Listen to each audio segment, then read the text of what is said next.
Hi folks, I'm Alan Watt and this is Cutting Through the Matrix on the 7th of February 2021.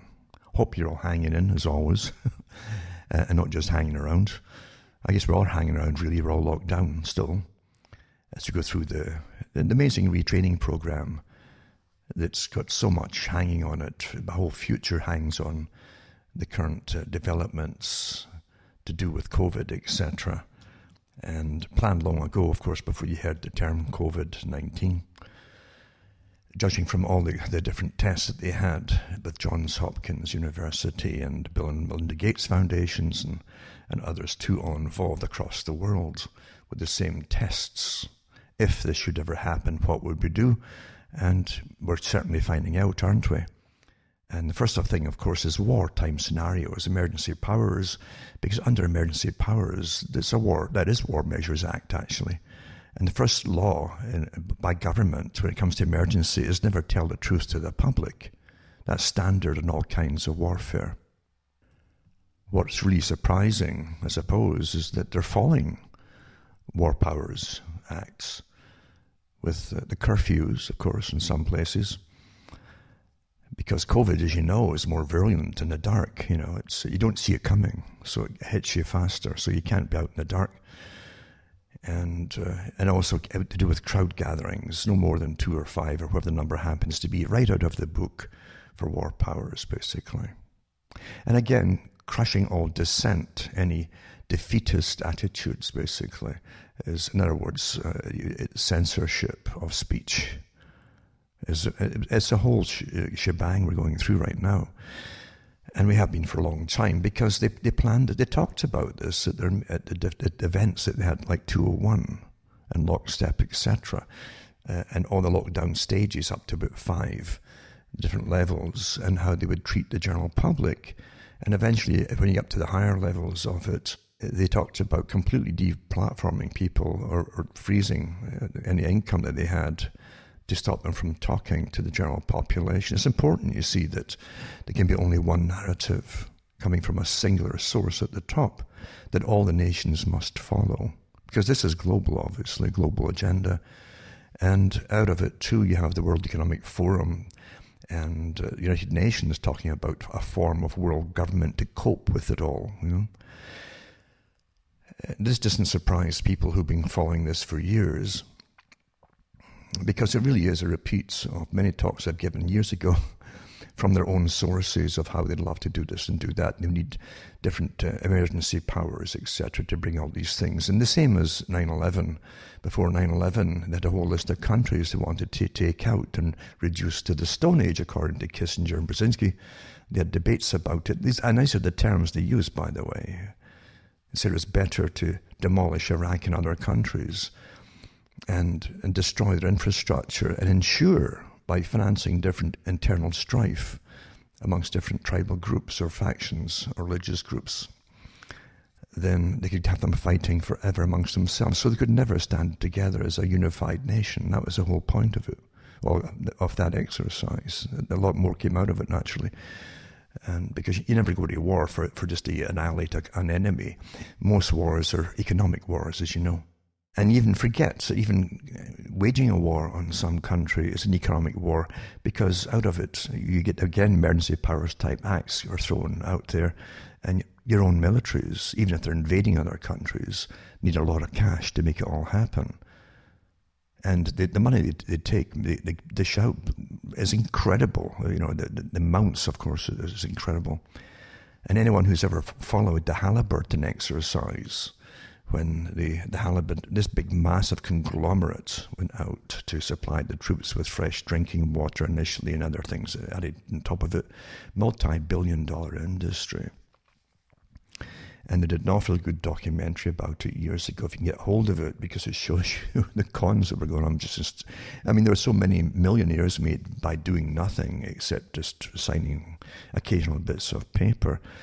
And the Federal Reserve, of course, was in on the act too, by printing up cash. And you saw skid loads of cash, freshly minted cash, getting brought in and dropped off for their bunkers in Iraq, where they had their bases. And they even talked to some of the officers in charge of the bunkers, who said, yeah, the guys would come in with bags and we just stuffed them full of cash, no receipts, nothing. Just astonishing. That's the reality. So that's economic too. The ones who wage war naturally find this awfully, awfully lucrative. Not the troops at the bottom, but the ones that jump in in the act, of course. And it's the same with COVID as well, as you well know. I mean, there's so many millionaires and billionaires increasing their coffers massively when the governments are borrowing from goodness knows whom, right? Trillions of dollars. Just rubber stamp trillions of dollars. Just digital currency, really. Numbers. They can't be verified because no one's overseeing it to see if it even exists in the first place. Great con, eh? But regardless, if you accept to put them into the government coffers, then the taxpayers are guaranteed to try to pay this off with the loan and their interest and everything. Now, it's just astonishing. Really, we can't. Well, it staggers the mind. The numbers are staggering. And economies, again, economic warfare is, to shut down nations under economic warfare. You make them pay for everything. All the money is getting borrowed. You have to pay back over many generations, or your great-great-great-grandchildren, if you even have any, if you're still able to have them after all this lot. But the amount of money has been made by people who were all behind us from the beginning and in on the planning of it is just astronomical, really, just like it was with Halliburton too. And it doesn't surprise me because we live in a completely fake reality. We're taught to be, as I've said before, to stay naive, Your ability to really excel at school by using your own mind is completely stunted as soon as you walk into school at the age of 5 or whatever it is. And then you're given an indoctrination to make you sure that you stay naive for the rest of your lives. Really something, isn't it? Rather, it's been perfected too. Most folk really believe everything they've been taught. I can remember in the school, I don't know what age, I think it would be 6 or 7, and there's a teacher talking about Robert the Bruce, And all you know about Robert the Bruce is he lost a few battles, you see. They never told you at the time that he was really Norman. He wasn't Scottish. There were Norman families still, they all came in with the Norman invasion. Went through England and Scotland, and he was Robert de Brucy, you see. I had to find out myself by going to the adult library, and they did have great libraries in the main towns we could walk to. So anyway, we were taught in school that he sat there and he says, how am I going to become a king here and overthrow the armies of the south? And he watched a spider. This is the rubbish they taught you. He watched, and who was sitting watching him watching the spider? And he sat and watched a spider that's trying to get up at the side of the cliff or the cave, and had to cross over. I don't know what it was crossing over for to another point, but it was trying to swing across, and it kept falling and missing and all. It had to keep swinging, and eventually it actually managed to swing across this little chasm and get stuck on the other side of it. This is the tripe they taught you. This is what you went to school for. Utter rubbish like that, And it was years before they even touched on any Scottish history, apart from that kind of the ancient history stuff. Years, because it was still very delicate to talk about what happened. There was still a lot of talk in the Highland areas in Scotland of the clearances that hadn't long finished. In fact, they were still exporting people out of Scotland in the 1940s and 50s and 60s and 70s. But the real clearances had left an incredible impression on Ireland people, whoever was left, because it was a genocide, as well as a deportation of masses of people, but a genocide as well. And it was deliberate, Don't think that in your own time you're seeing kind of Hollywood movie style deceptions and cunning and Machiavellian techniques being used. The techniques are ancient with humans. Humans always want, or leaders always want to appear to be, they look at history in advance. They say, how do I want to be perceived after I kill lots of people? And so they think up ways to do it. Kind of like remaking Rockefeller after he had the militias shoot on the tents of the union leaders at the time and their families. He remade them. It was remade by public relations experts. And he suddenly became a philanthropist and a do-gooder, you see. You just misperceived his intentions when he was having your machine gun, you know. But that's what history's always been. And in Scotland, you had to find, again, going into reference libraries. And they asked you, you know, why do you want to see these particular books? Like it was like, I think Sweetheart always lied to them and sound rather innocent, you know. They could find them at the time. And they actually had statements in the 1700s after the last rebellion that Prince Charles had. And then after Culloden, they had lots of statements about people, what happened with the slaughtering right through the Highlands. You know? You didn't have to be associated with any of the people who participated in it. Maybe it was a smaller fraction of people who actually took part in it all. But just being a Highlander was enough to get you slaughtered and your family. And they made, you know, the troops, unfortunately, in all the eras, take glee. A lot of them take glee in that. Some of them spoke out against it later on. But others took glee in it because you're getting a free hand to slaughter folk. And there's a sadistic enjoyment that some people get on that, you know, when you can see the terror in their eyes. You see it too in the Middle East when you saw the troops smashing doors down on children, you know, everything going loose, so to speak, you know, in their clothing as they wet themselves, etc. Not knowing if they're going to live or die. Same thing in Vietnam. And so there's definitely something that takes a lot of them over. And all nations are the same, you know. These human conditions, and well studied too by the psychologists, can exacerbate it. Sometimes they exacerbate it to make sure there is a big cull. You know, never trust the psychologists and behaviorists. They're always used for nefarious purposes, even today with COVID too. Big time. But you find too with the clearances in Scotland, as an example, that they had lots of statements from survivors who watched their families being deported, and these old boats, old ships that were rounded up by the London, the government, that were due for demo. They're already sinking, half of them, and falling apart. And there's supposed to be a voyage supposedly over the Atlantic. And they watched their relatives sinking within sight of the coastline. It had just taken off. You know. So it's the plausible denial, but well, we've supplied this. We had no idea they were going to sink. You understand? That's how things really happen in history. That's how it really is. It's all lies. Humans are the most deceptive characters, especially in leadership positions.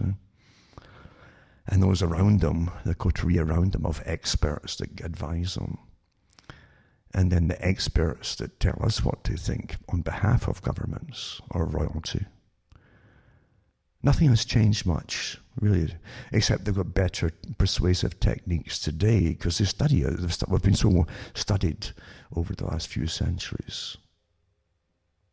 You can pretty well tell what works with, and with real time now too, they can tell what's working on the public with the chit-chat in real time on the net. And all their cell phone collection data, etc. All the algorithms can tell in real time who's for this or against that, or whatever it happens to be. And so you have much better persuasive techniques, and they actually call it persuasive techniques now. They don't call it brainwashing. No, that's too uncouth, you know.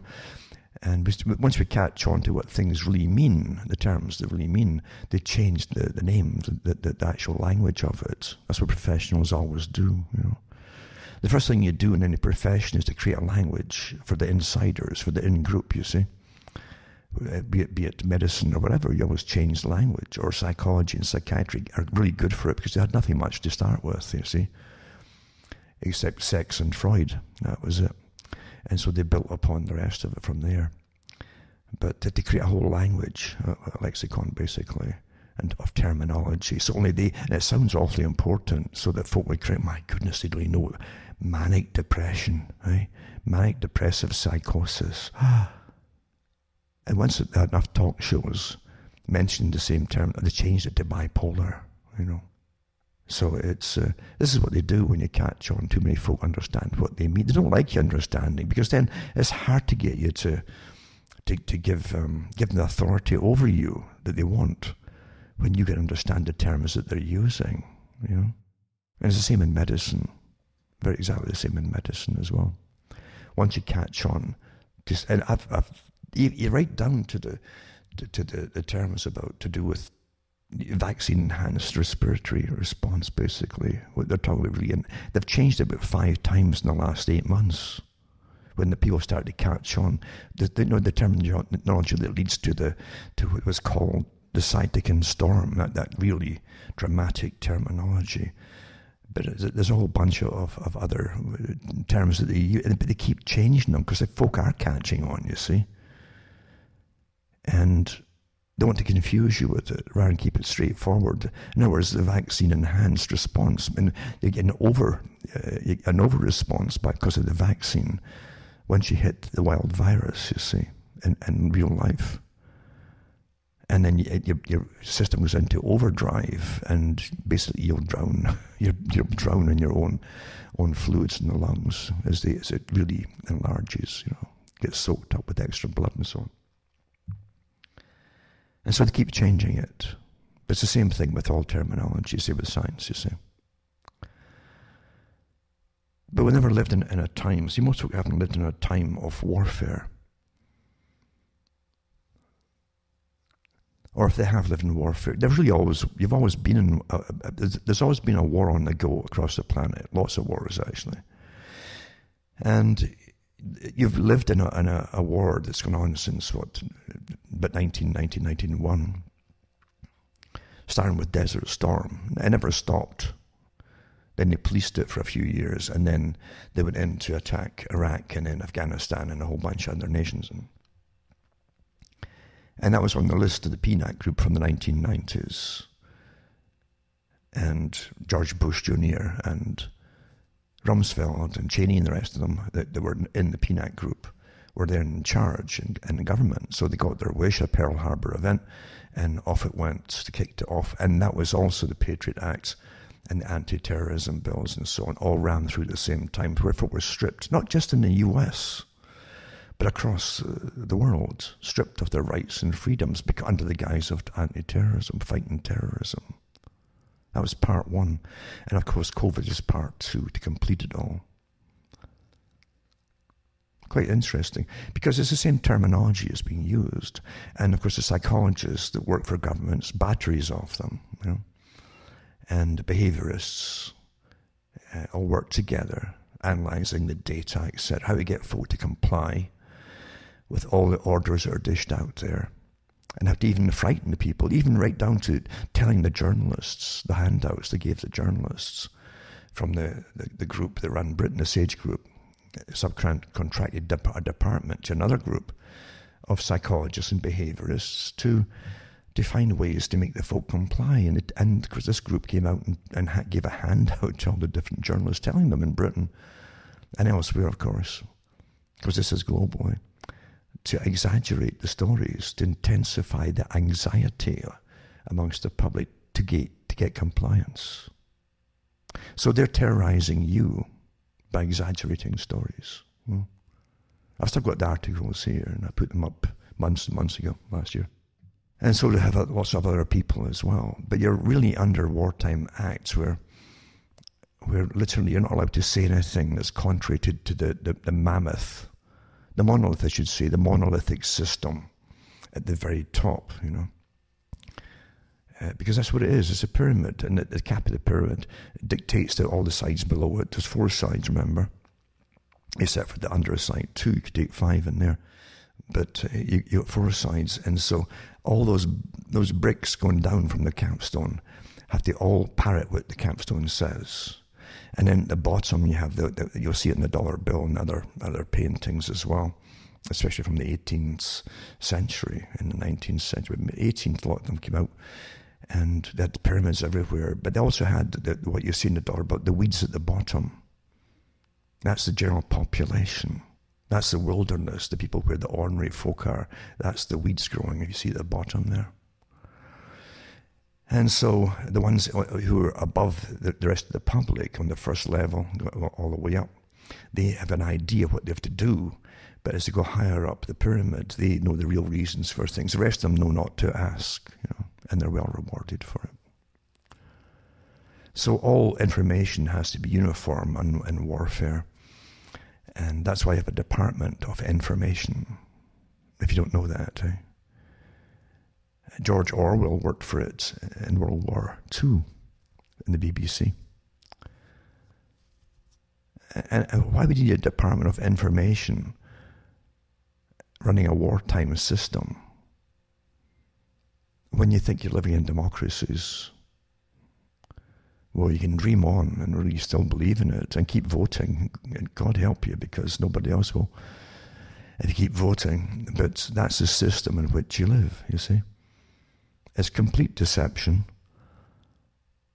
And only now, remember, I've said it before, you get 50-year to 100-year lockdowns on information under war times, Measures Act and so on, that actually classify information as secret, not to be told to the public. And there are terms, some are 50 years, some are 100 years. And I've mentioned it before, they only recently allowed the public to have the official sealed stuff about Lord Kitchener. He was one of the guys, you sent him across the world in the old British Empire days to take care of problems, and he certainly did that. But they couldn't tell the public how he did it, because it was butchery, basically. Every fifth man, line them up and kill them, and that teaches all the rest of the people in the huts to behave themselves across the world, you see. And that's why they have official secrets acts, you see. That's how it really works.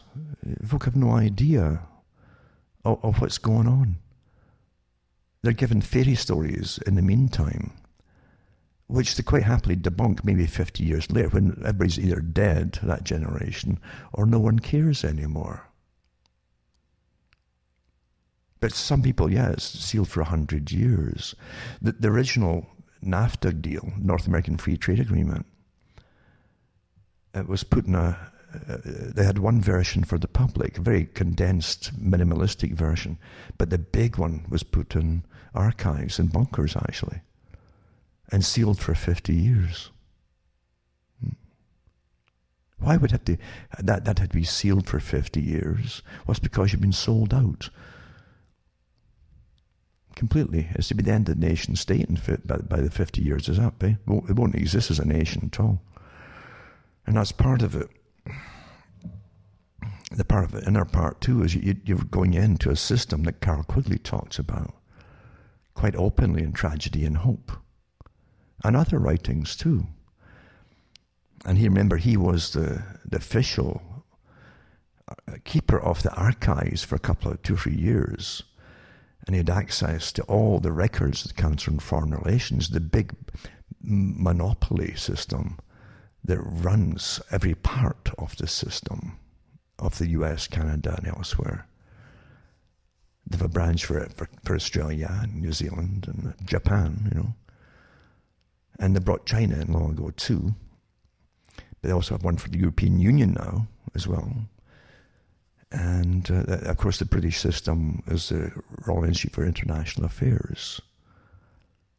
And they created one for the European Institute for International Affairs. Soros actually set it up. That was in the newspapers quite a few years ago. But you can find it,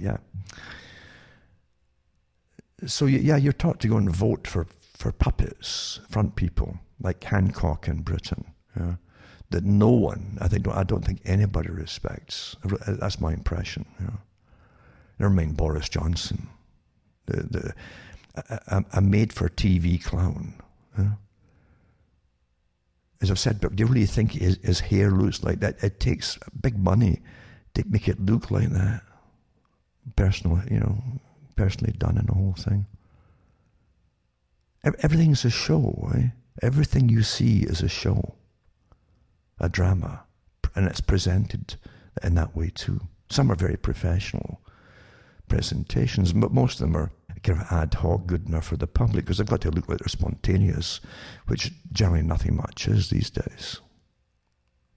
But Britain definitely was the prototype for most countries in the Commonwealth nations to follow, like Canada and Australia, New Zealand, and India to an extent as well.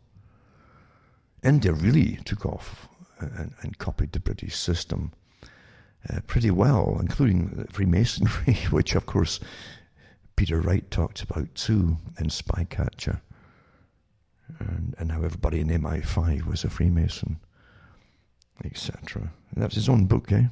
It wasn't a conspiracy theory, you know. But that's how you played the game. And Freemasonry really was based on faith, true faith.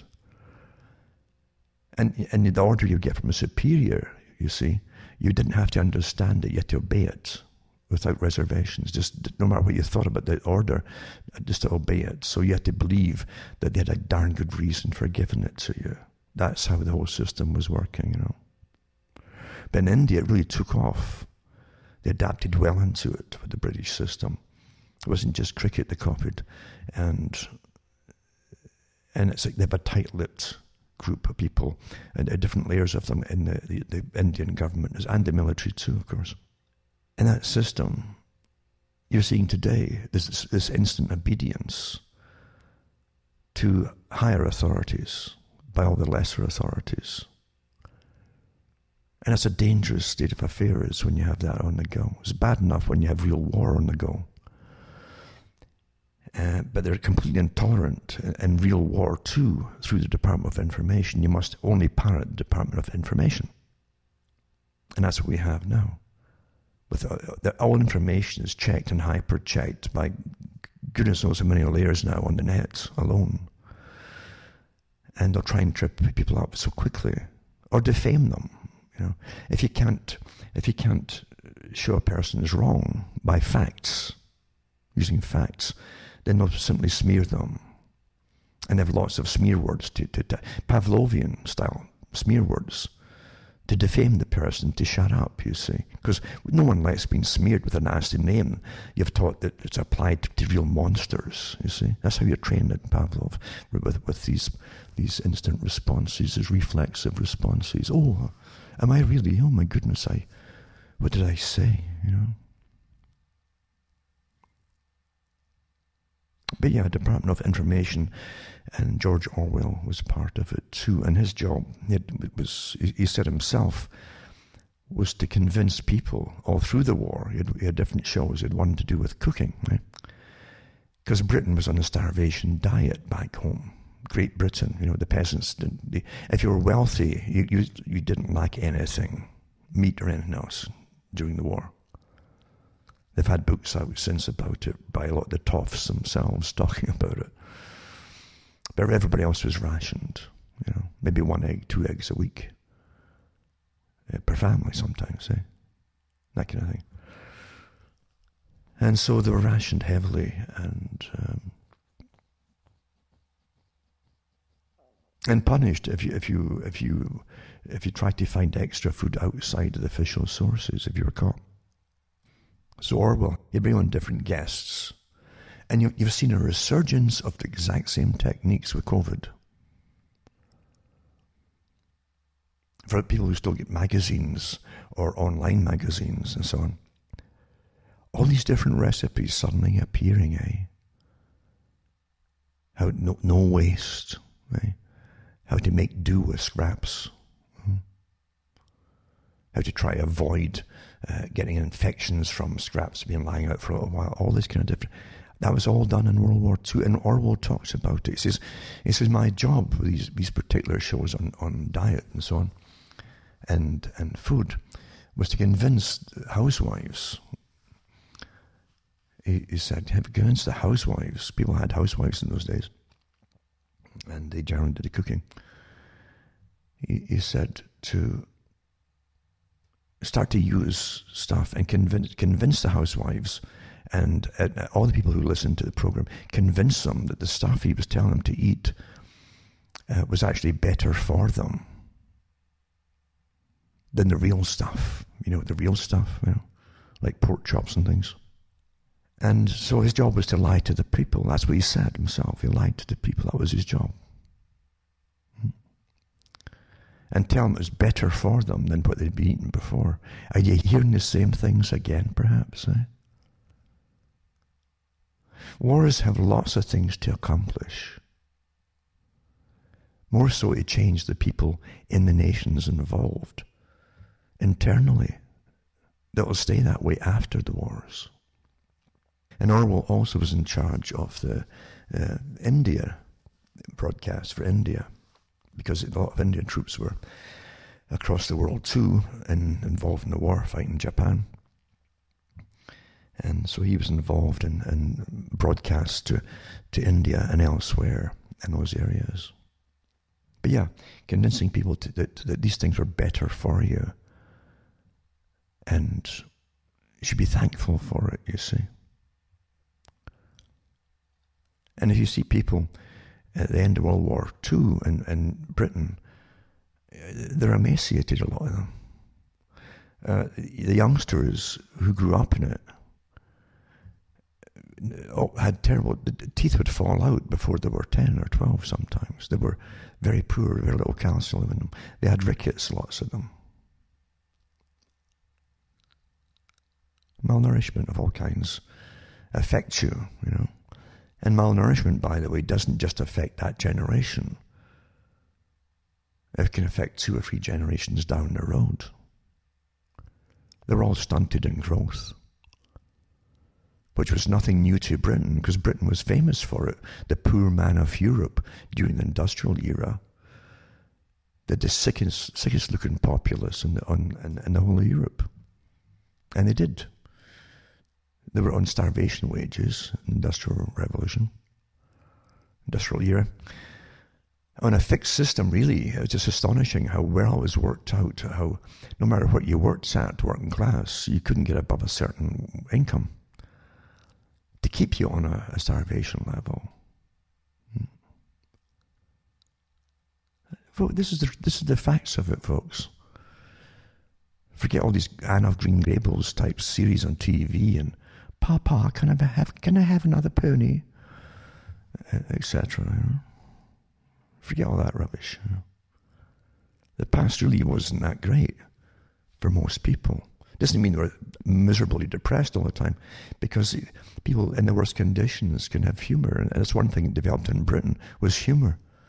In other countries too, where things are bad, humor gets you through. That wry humor, eh? Because you have nothing much else.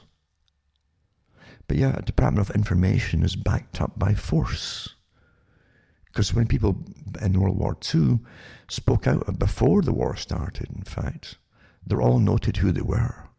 There's a good documentary called Forgotten Men, I've mentioned it before, made by people in Britain to do with the effects of World War I, the mass slaughter, the culling of a whole generation, and future leaders, by the way. You know. More happened in World War I than meets the eye, but there's many different tangents you can go off and to see what it actually accomplished if you were an enemy looking at it, you know. Because you must always eliminate a ruling class to take over and put yourselves in there instead, you see, if you're taking over a nation. So there's many interested parties, but Forgotten Men goes through some of the causes of the war and the effects of the war, and they're trying to warn people about another war. What would happen? You know, a little bit 20 years later. That's why they give you 20 years between major wars. You got a new crop of young guys who it's all kind of, it's old stuff. It's like ancient history. Or that war that daddy was in or granddad was in. And so they're ready to fill the uniforms and the body bags as well for the next one. And so they're always used for things that have got nothing to do with reality, generally. Now, of course, with so much information declassified about World War I, the real things behind it, all the myths of it, what happened, and the gaffes that were done with it too, have all been exposed for what they were. Lies and deceit. And massive profits for certain huge corporations too, naturally. other ones too, like Peter Hitchens, gives you the myth of World War II. With all declassified stuff has been coming out too. But outside of the movies, there were not a single barge was made for the invasion from France to Britain by the Germans. Things like that. It's really astonishing. And it's true enough too, they have all these movies about the fighter aircraft, and that's all you heard during World War II. Orwell had it in his book 1984, where you have these constant announcements on the radio and tannoy systems about our boys on the Malabar front, and our country has turned out 2,000 more tanks this week and 50,000 more fully automatic rifles, and statistics. We're hearing the same thing about COVID. So many millions of jabs will be given by May, and we've put out 10,000 today in this one little area here, and 1.5 million this week, etc. It's the same techniques, folks. Doesn't have to be all true. But it's the same techniques to get you involved and believe you're involved. And don't forget, Klaus Schwab said it too. He said it's more like a war scenario, he said, talking about the whole management of COVID. And that's what you heard last year. They're treating it like a war. It's a war on COVID. You see, you had to get a war-type scenario, just like 9/11 was a Pearl Harbor event, to get the people to knuckle down and buckle down and do what you're told, and sacrifice. Well, there you go. You got the same thing with the PCR tests and the swab tests and so on. We've administered so many thousands of swab tests in this day and in this area that we found X amount of positives and so on. And statistics, all war scenario. To make it seem all the more real, you see. You remember, too, during World War I and II, there were nations in the planet where nothing was happening. Life went on as usual. And for a truly global war, you've got to get this thing involved, the same narrative across the planet. And that's why you've got the WHO and other United Nations organizations all on board with it, because they have their fronts as well. You understand who set them up. The same group, they came out of London, which is the Royal Institute for International Affairs. They came out of the Lord Milner group, Alfred Milner, that really ran what was the British Empire, in the area called the British Empire in their days. They ran it. They ran the wars across Africa and different places too. They appointed their own members to be lieutenant governors over those nations, which they had the power. A governor had the power on behalf of royalty, the same powers to exercise in nations. And eventually they created the Royal Institute for International Affairs, private organization with a royal charter to exist. And that's everybody who's anybody is member of that establishment in London, in Britain. They have the Circuit Round Tables societies as well. They run that as well. From the Cecil Rhodes Foundation that merged with them early on. And you also have the Council on Foreign Relations that was well known, still is well known in the States, that was set up by Pratt, the Pratt family. And Rockefeller, of course, who put himself in as president for a while, eventually. But you had Harold Pratt, and they had the Harold Pratt building, I believe. And anybody who's anybody in the States, of any department of government or media, is a member of it, still to this day. And then you got another specialized group that came out of it too, selected from it, and that's the Trilateral Commission, and their private group. But way back when they had the Lord Alfred Milner group, around the time of World War I, at the end of all that, they set up the World Bank, the International Monetary Fund. The same group set these up. The Bank for International Settlements, they're all private, you understand. including the Royal Institute for International Affairs, private, a private club. And they set up the United Nations. First of all, it was a League of Nations. They set that up, then the United Nations. So everything that's common usage today, and all know the words and meanings of them and names of them, were all set up by the same group of people to run the world. And it came out of the people who ran the world at that time, who had no concept of human welfare at all. They were empire builders and they had conquest on their mind across the planet. They wanted a world government system.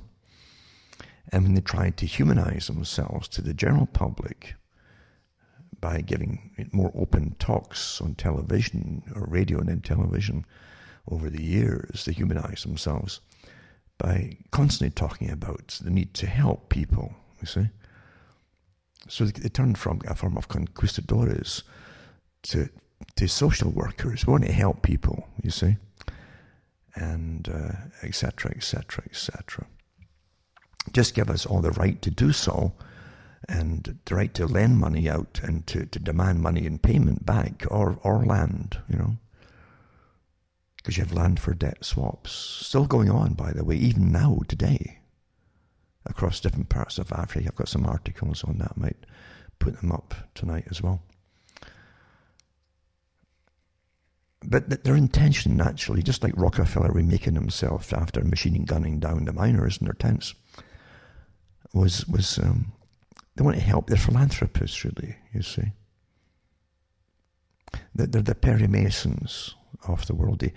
They can't sleep. They keep thinking about their clients, the poor souls who can't even pay them, you know. They want to help you. They can't sleep. What more can we do for you, you know? I don't think I've ever seen power, real power, that's benevolent. It goes with the territory. Only the psychopaths seek power, you understand. In every nation, it's all the same.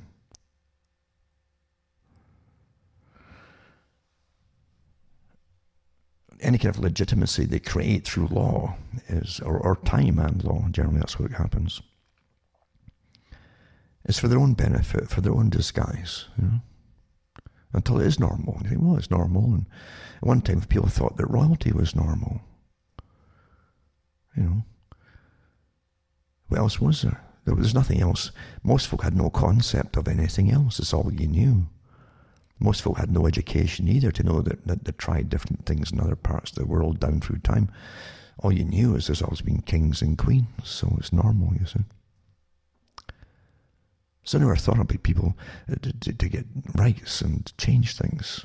And then when they were given something to change things through the Enlightenment and the gradual unfolding of systems and clubs that had formed, then gradually you had this push for revolution, a world revolutionary movement. Of course there was one. I mentioned before, different people were involved in it, who were either born into it, some of them, like Thomas Paine, and that's where he admitted to himself, or you had what people like Benjamin Franklin in America, and then you had other ones in France, of course, and Rousseau, etc., and many, many others. And then you had eventually they formed into the encyclopedists as well, to give their version of what they wanted people to be taught from then on. And actually that's grown ever since then, until we're all taught the same things. Doesn't mean that they're true, or for the reasons that were given either. But you have revolutionary movements are definitely have been around, and then you have splinter groups off of them, but there's always a core one there down through the centuries, with high-sounding principles, but never believed in by those at the top, like liberty, equality, and fraternity. Not their fraternities, you can be in the brotherhood or sisterhood, etc.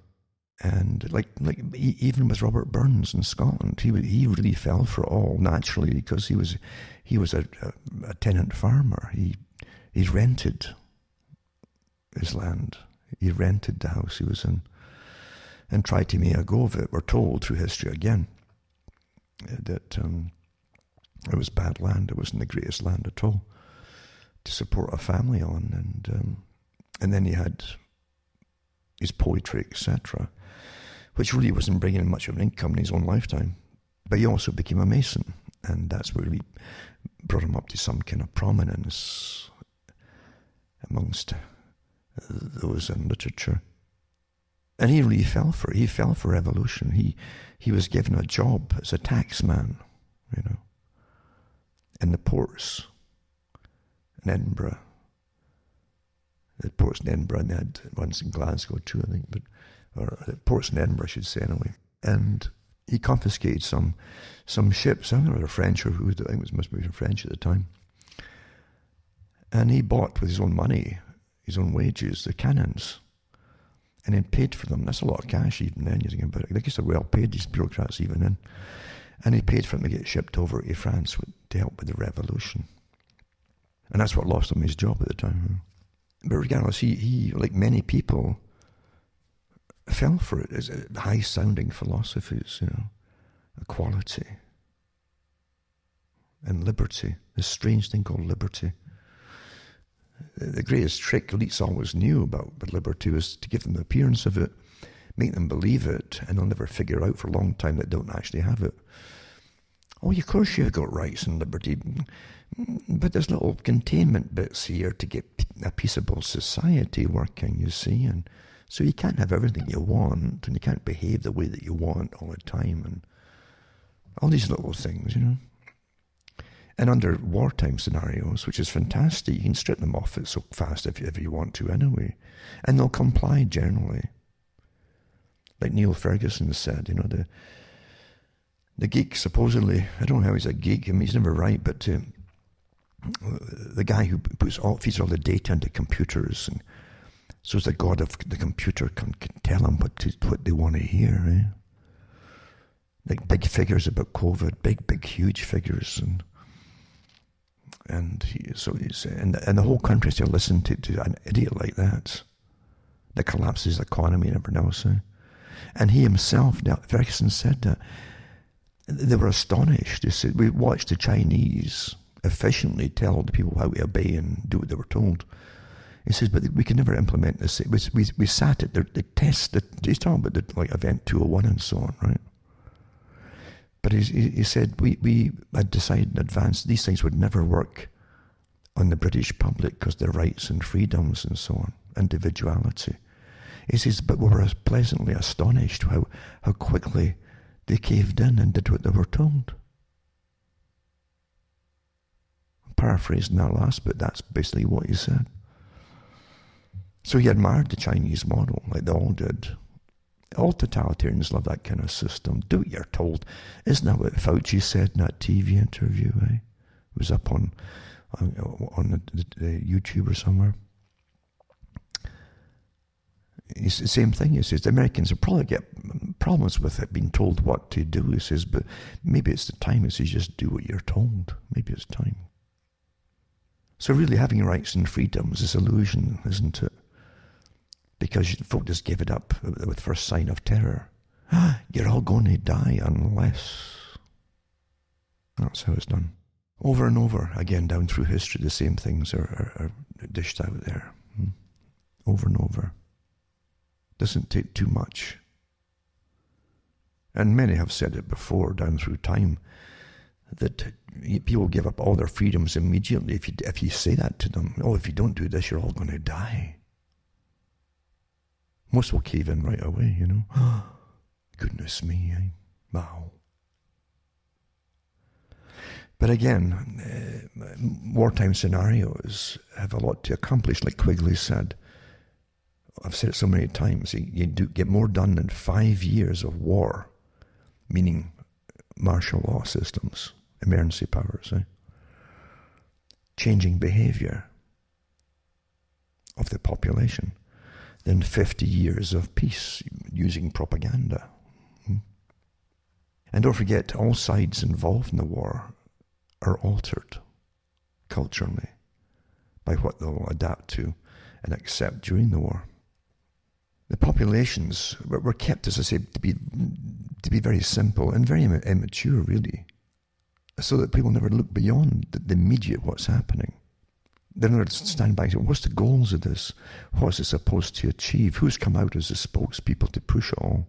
What do they have to gain from it all, etc.? And then you find out that agendas have been sitting on the shelves for years are getting rammed through under COVID. Well, that's no coincidence, folks, at all. Remember, the Great Reset is for this whole century.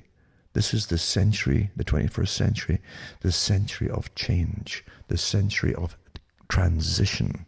This is the Great Reset that they talked about in academia all through the 20th century. They kept saying that the great change, the century of change will be the 21st century. And it is, isn't it?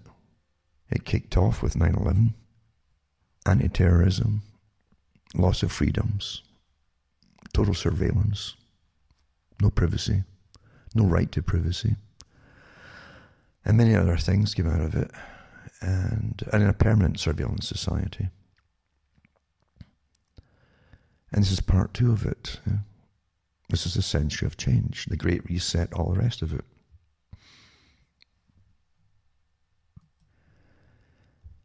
And the agenda for the 21st century is laid out, this basic plan, for the whole century, and it's split up into sections. The next part is 2030, what must be accomplished by then. Then the next part will be 2045 or whatever. It depends how, I think you go by 10 years periods or 15-year periods. This is how it's all set out. I used to give talks about the 10-year plans and 50-year plans and 20-year plans at the UN and how they got it from the Soviet system. That's how everything was planned out. That's planned the whole century.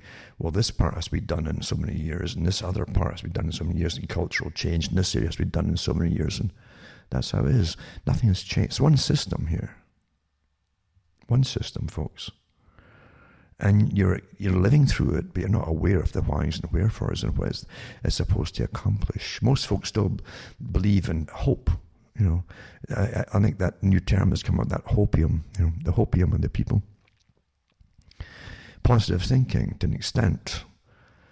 I used to give talks on the fact that all this positive thinking was done for a reason. It was to disarm most folk and train them not to look at the nasty things which they should be prepared for their own survival. Common sense, isn't it? Just basic things, Like any wild animal should be aware of its environment and what's going on. That's a good start. But no, don't tell me about these things. Don't tell me what the UN wants to do. Don't tell me, because it's a downer. And I've been told to stay away from negative people. So discussing important things is called negativity. Well, that's you being disarmed when you believe it all. Because it'll be a bigger shock when the real things. And when you're talking about, you're not talking about things which are just speculative. You're reading from articles put out by the big world summits at the UN and the World Economic Forum and many other organizations, all clustered around them. They're all connected on the same pathway.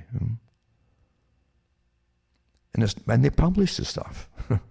So when you mention it, no, I don't want to hear that, it's a downer.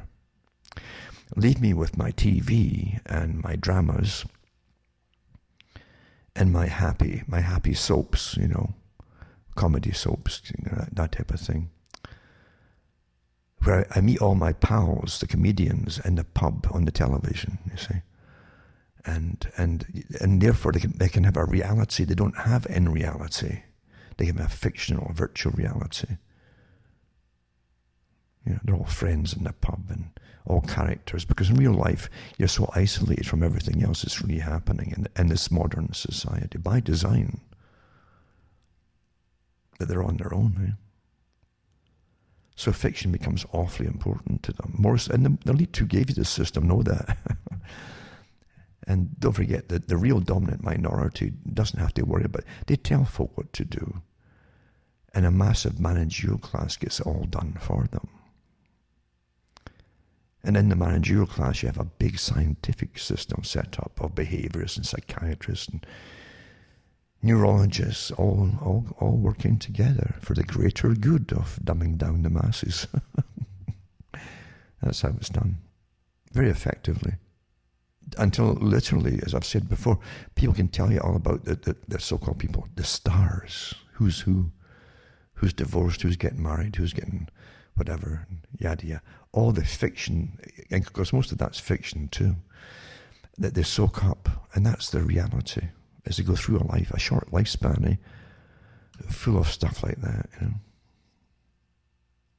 And often the music getting worse and worse all the time until there's nothing. Remember the whole idea of communism too, that all these different programs out, including the destruction of beauty for the West.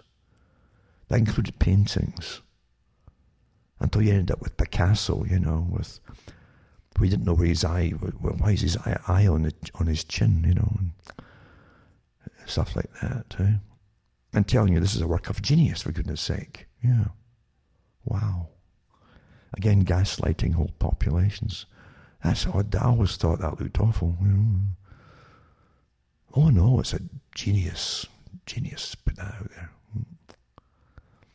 And then music went down and down and down until there was no melody anymore. Had to be destroyed, you see. All things of beauty, they said, had to be destroyed. Very effective, isn't it? I'll tell you, this kind of nihilistic electronic music now, just it's like a kind of half-conscious wailing, like someone who's in a sleep somewhere, but there's no melody to it. Nothing to remember, you see. Which is interesting, in a sense. You understand what music, as an example of what it inspires in people, can do it uniformly. Certain pieces of music. And even pop and rock and so on, with the hook, you have a hook kind of chorus, you jump in one, and folk would jump in, and they might not know the rest of the song, they go, and then they jump in and they sing 2 lines or something, quite happily, all together. This is a form of bringing people together, so there is a kind of unity, you see, and even that kind of song, no matter what the content of it is supposed to be about. So again, once you destroy even that, then you've conquered what used to be regarded as culture. There's nothing much left, you see. Culture there's various shared things, shared values, shared likes, dislikes in culture until everything's just destroyed. I mean, the culture is destroyed. When the culture is destroyed, you're gone. You're destroyed. Warfare, eh? And the dangerous thing about warfare is that in a global system where for well over 100, maybe 200 years, they've taught about superior types and inferior types of humans and so on, eugenics, then when you have a globalized system like that, they don't have to hide their malice and their malicious intent towards the general population. They simply implement it and do it. And that's what we're smelling today. It wasn't so easy if there was no countries they could point the finger to that was watching them as you're watching the other countries. They're watching you. But when no one's doing, when it's a unified system, there's nothing to compare yourself with anymore. When you're all doing the same, on the road to the same ruin, eh? You see some people who catch on to certain things. They get an intuition, an intuitive concept springs to mind, once in a while. They're not sure what it is sometimes, and if the press jumps on them too quickly to glorify them, they can burn for a while and then fail, And that happened to an extent with Marshall McLuhan, who came out with works in the 1960s and 70s in Canada. And again, he questioned perceptions on things. And some quotes are put down to him, like the medium is the message. And that's how it turned out eventually. There's a whole story behind that, because it was in French initially, and the medium turned to be the message. That's how he actually said it. But it was a message. So the medium becomes the message. So when you're watching television or listening to anything from the media, they're completely involved with themselves.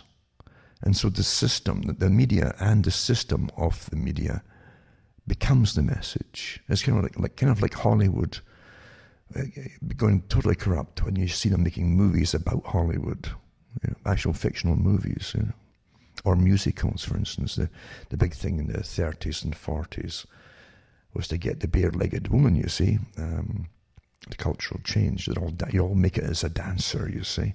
That was a big message back then, intentional too, as the envelope was getting pushed.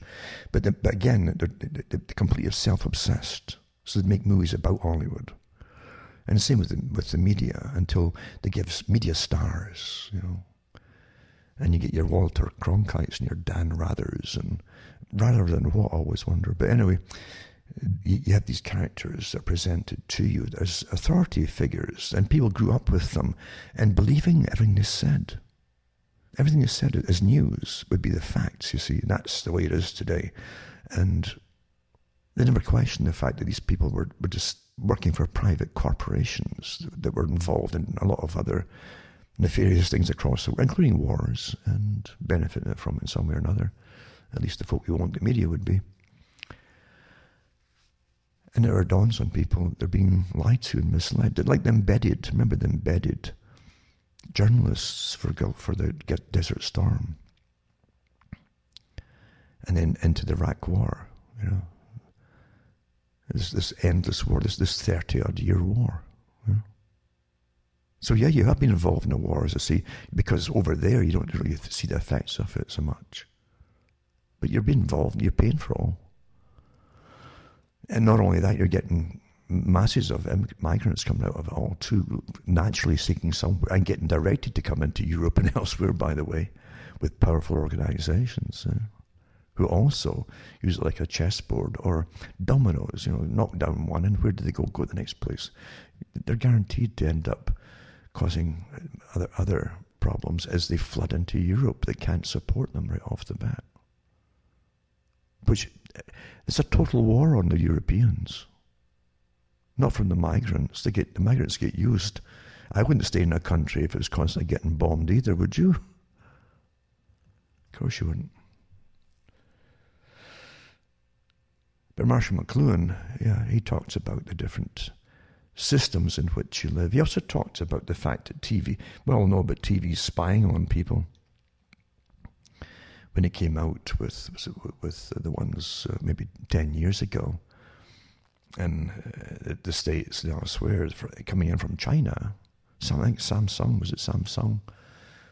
Company initially admitted to the people, that the TVs would be watching you and transmitting it off to whoever you went to, watching you just to see what you liked and disliked, etc. They said, But it got the people quickly acclimatized to having something like that.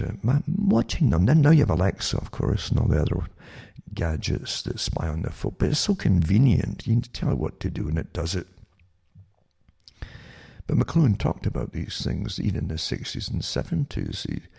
He said to another professor that I met, he said that he wouldn't have a TV set on in his if it was even a tea room, he'd unplug them because he said that there were spy cameras inside them then, inside the tubes, looking out, But anyway, Marshall McLuhan, he had the little jingles he'd come out with to do with things. But he did mention about the music to an extent as well. He clued in on maybe a superficial level, I think, to some of the intent. I don't think he knew all the people behind the cultural industry, what they really intended to do.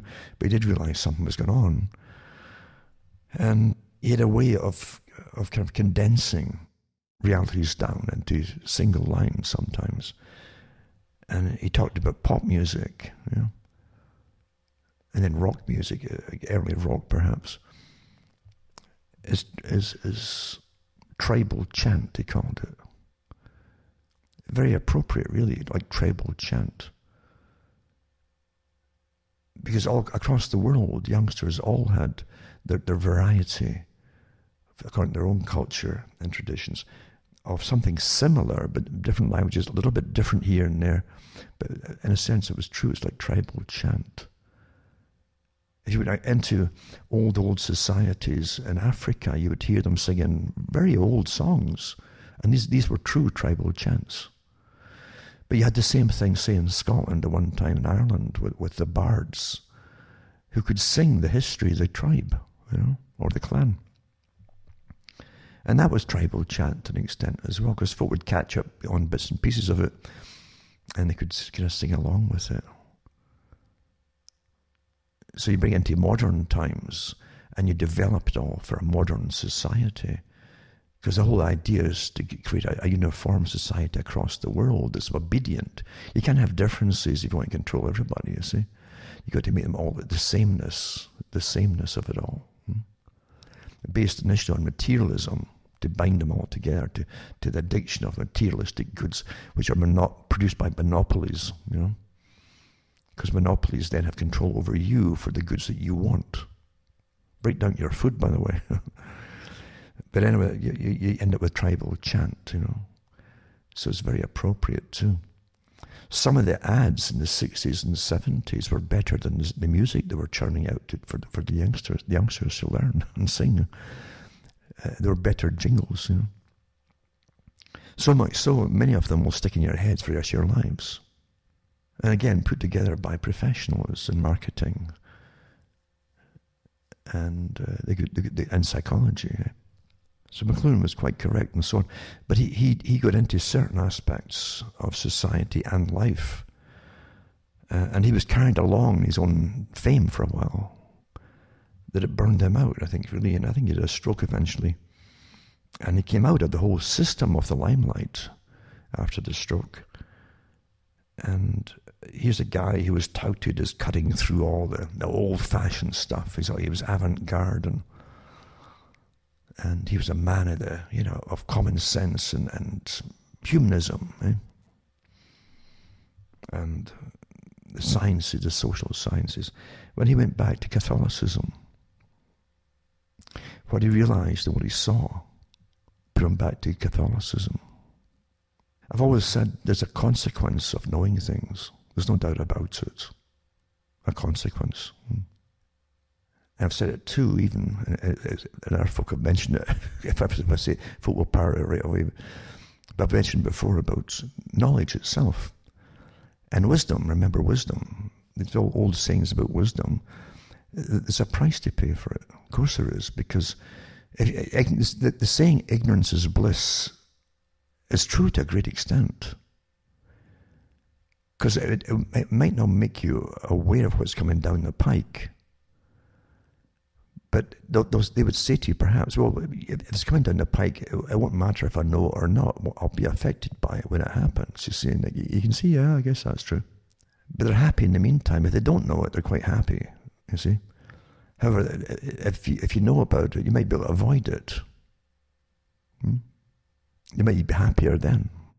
But the same token, the old saying, and in various holy books, not just, they all have the same basic tenets to do with philosophy of humans and families and peoples.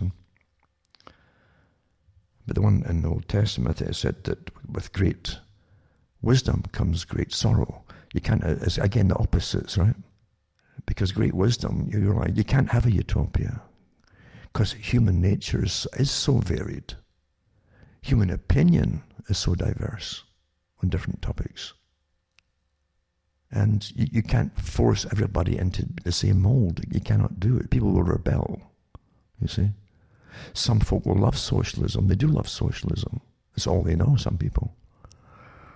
And they're quite happy to go through their lives being told what to do and advised by social workers and professionals who run and manage their lives for them. Others rebel against it. That's human nature.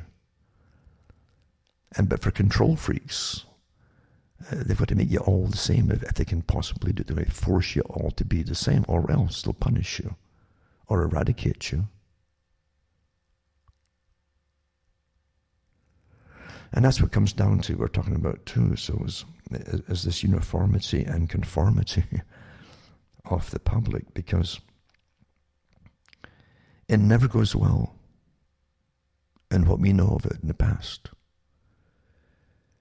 It is big experiments, and they were called experiments, like the American experiment, that was the US experiment for the Revolutionary War. And can mankind control himself and manage his own affairs, or does he have to be forced to comply and go along with certain things? So free will, can you be trusted to use your free will wisely?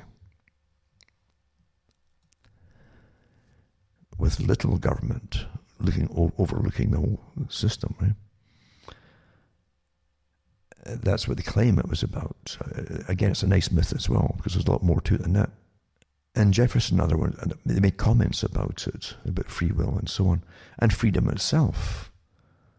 The idea that they could have minimalistic government running the affairs of people, and they would stick to the basic systems of import and import duties and running the country. That was initially what they were going to do. Import duties, trading duty, taxes would finance the running of government. And government shouldn't get too big. They even talked about didn't want standing armies. And Jefferson talked about that, although Jefferson was also partly behind getting around that whole thing by creating the Marines, which is just an army attached to the Navy, really. And so, but that was their experiment. The second one was conformity of collectivism. That was the Soviet experiment, the Bolshevik one, or that came out of the Bolshevik one, the Soviet system, ruled by councils. So there'd be councils for all different departments of society, including trade councils, and not unions, but councils, all appointed by the Politburo. And councils for everything that would run your lives from birth to death. And you wouldn't have to make decisions, but you'd have to definitely obey them, you see, to exist within these systems. And you'd be a collective, and you have to go with what was called a collective opinion, even though the appointees, the leaders over the Soviets, would obviously go the way that the Politburo had directed them to go.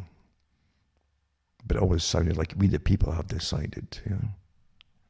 So that was the second experiment. And of course what happened was, for a while in the West, they gave the appearance of free will, especially in the States. That's why people were flooding into the States, and Canada to an extent as well.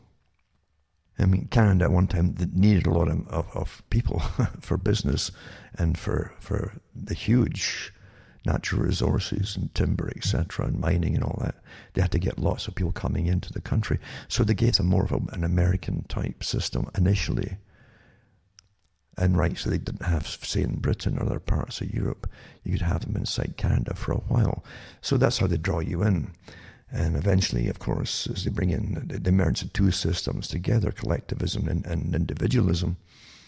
They bring it together, like they said in the Rees Commission, Norman Dodd's and the Rees Commission, where they said they would blend the Soviet system with the West. And that's what you've got today. But obviously, you're getting further and further into collectivism by the use of warfare techniques. So you have a war on COVID, and so you're in a total national emergency, international emergency, and you go into conformity, right down to the Soviet system of police states, where they're actually advising children now to snipe on their parents, to clipe on their parents. Got some articles about that already. And these kind of they're not officials, you've got security guard companies being employed by governments like Canada, working in airports now, and literally taking people off planes and take them into these quarantine places where they're not allowed to even meet their relatives. It's like prison camps, that's what they're saying. Right? I haven't read too much about it, but what we do know is they're not allowed to even get in contact with their relatives on the outside. This is not freedom. This is not a free society when you get that's happening. And collectivism, totalitarianism always ends up the same way, in massive disasters as far as the population are concerned. When you start forbidding folk to contact people, where you can take people off planes and put them up somewhere in different hotels and so on, and they can't move out, they're surrounded by police outside, but the security guards inside, private security guards, like private Stasi, and they can't even contact their relatives to say this is what happened and this is where I am or whatever. You're looking at echoes coming down from time, from the Soviet system and the Gulag system. I hope you're understanding what I'm saying here. Run the same way. Because that's what happened in the Soviets. Bloc countries. Folk disappeared at night, grabbed off out their rooms, homes. And Solzhenitsyn talked about it. And it was also used to terrorize the streets, the people. The word spread fast. Did you see what happened last night to the so-and-so family? They would often turn out the people, the tenants of these buildings, to witness it. That further terrorized them. And said, well, I guess they must have done something wrong. That's what they always say. Must have done something wrong, surely.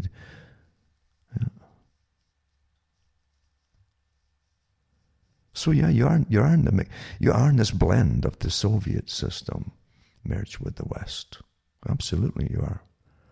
Like they said they would at the government inquiry in the U.S., the Rees Commission, and Norman Dodds was the guy who talked about it. I think his YouTubes might still be up there somewhere, where he talked about it, where he talked to the heads of the big foundations.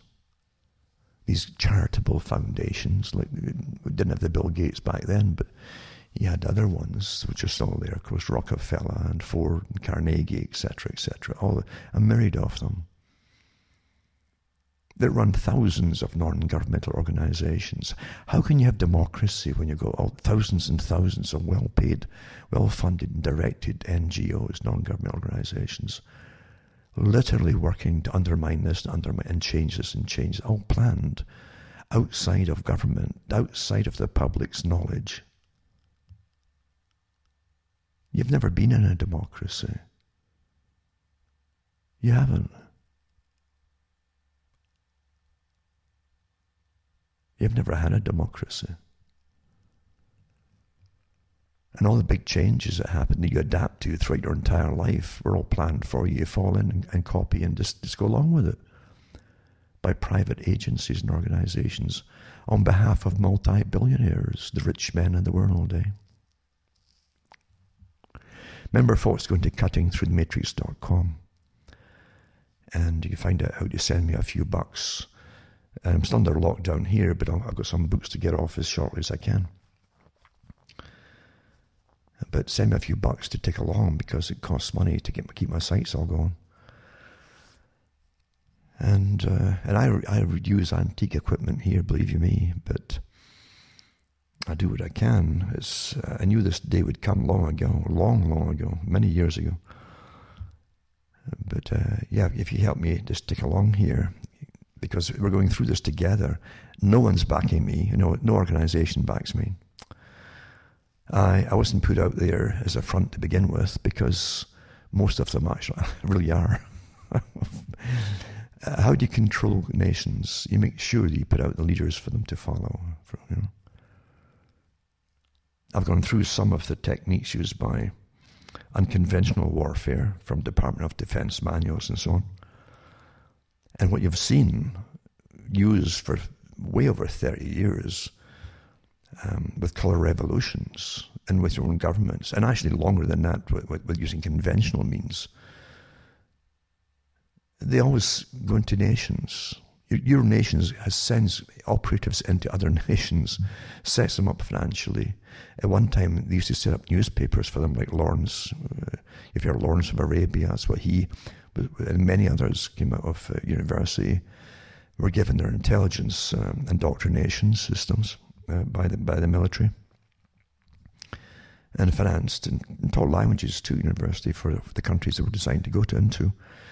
And they would set up newspapers and start changing public opinion in countries which they eventually would overthrow. They were the soft power of the day. And he talks about it. Lawrence talked about that in his own books. So it's old as it can be. With the internet, of course, we put in thousands of operatives across the Middle East, disguised as little bloggers, but well financed and well educated and well supplied with information to make sure folk grab it. Oh, they're pretty good in what they put out, And they'll give you a different flavour character for whatever personality you have. There's one out there for you. But that's what they were doing in the States for years and years and years and years ago, even before the internet came along. They gave it to the leaders. And the CIA supplied them. Well, the CIA never stopped supplying them, folks. Why would an all-seeing eye, I've always said this, set up operations, even using shortwave years ago? I gave these talks when I was on shortwave, about the shortwave. And I said, this is the history of what was Patriot Radio called at that time. And some good articles. One was from the Toronto Star. It was a good half page, I think, going through the history of it at one point, and it was set up to combat communism and communistic radio coming out of the Eastern Bloc countries. And at that time they would use mainly, not all, but mainly Christian pastors to lambast and hammer back at communism, and then put it all a different alternative information or facts, if you like, to the communists. Well, why? CIA never gives up avenues of communication. And really, when I came out, I knew I'd watched it long enough to know what was going on, the score and the whole thing. And I had to, as they say, you walk between the raindrops. You know who's who. You don't. You can only use what's already there. Huh? But you're very careful, because everything's set up. Of course it is. But with bloggers, it's more so, because it's like the 77th Brigade in Britain. It's not just in Britain. They have operatives across the planet, in Egypt, everywhere. Yeah. And they train these bloggers and finance them and set them up and make sure they've got a personality that folk will go for. I like so-and-so, And they've got to, like rat poison, they've got to have 95% corn. But it's the 5% of counterintelligence information or disinfo they put across that you run with, you see, and that sinks you. I've watched folk get deplatformed for years, following people who end up, the people who they follow have their own platforms and just keep going. But the avalanches of them go over the edge, parroting the same stuff. And they don't have their own platforms to come back with. I can't think for people, you really can't, And I've watched them remake themselves, the ones who lead you, over and over, as they gaslight you. Oh, no, I was never doing that, Then they remake themselves again as a new champion for the new cause, whatever it happens to be. And folk never catch on. And that's a sad thing too. And I said this would happen with the internet a long time ago. You'd be so swamped with voices. And that's where you are, overload of data. And just like Rockefellers, when they literally did massive surveys across the US back in the 1930s to find out how many newspapers and magazines they'd have to control to make sure they standardized all kinds of opinions into their opinions from themselves for the whole country. And at that time it was over 30. And all the lesser newspapers and magazines would simply take information from the main ones and copy it too. So that'd be enough to influence the whole nation's opinions. They even put ones out just for bureaucrats and civil servants, in magazines and so on. You've got the equivalents today on the internet for them. Quite interesting to read those ones too. So standardizing opinion is very, very important. but also with counterintelligence, the idea. Don't forget, counterintelligence doesn't come out and just lie. They're the most believable ones because they check to see what the latest chatter is amongst the people. They copy it. They even churn books out about it, like, faster than you can go back and forth from the toilet sometimes. Book after book, and folk never catch on. It's all taken from other people's talks and so on.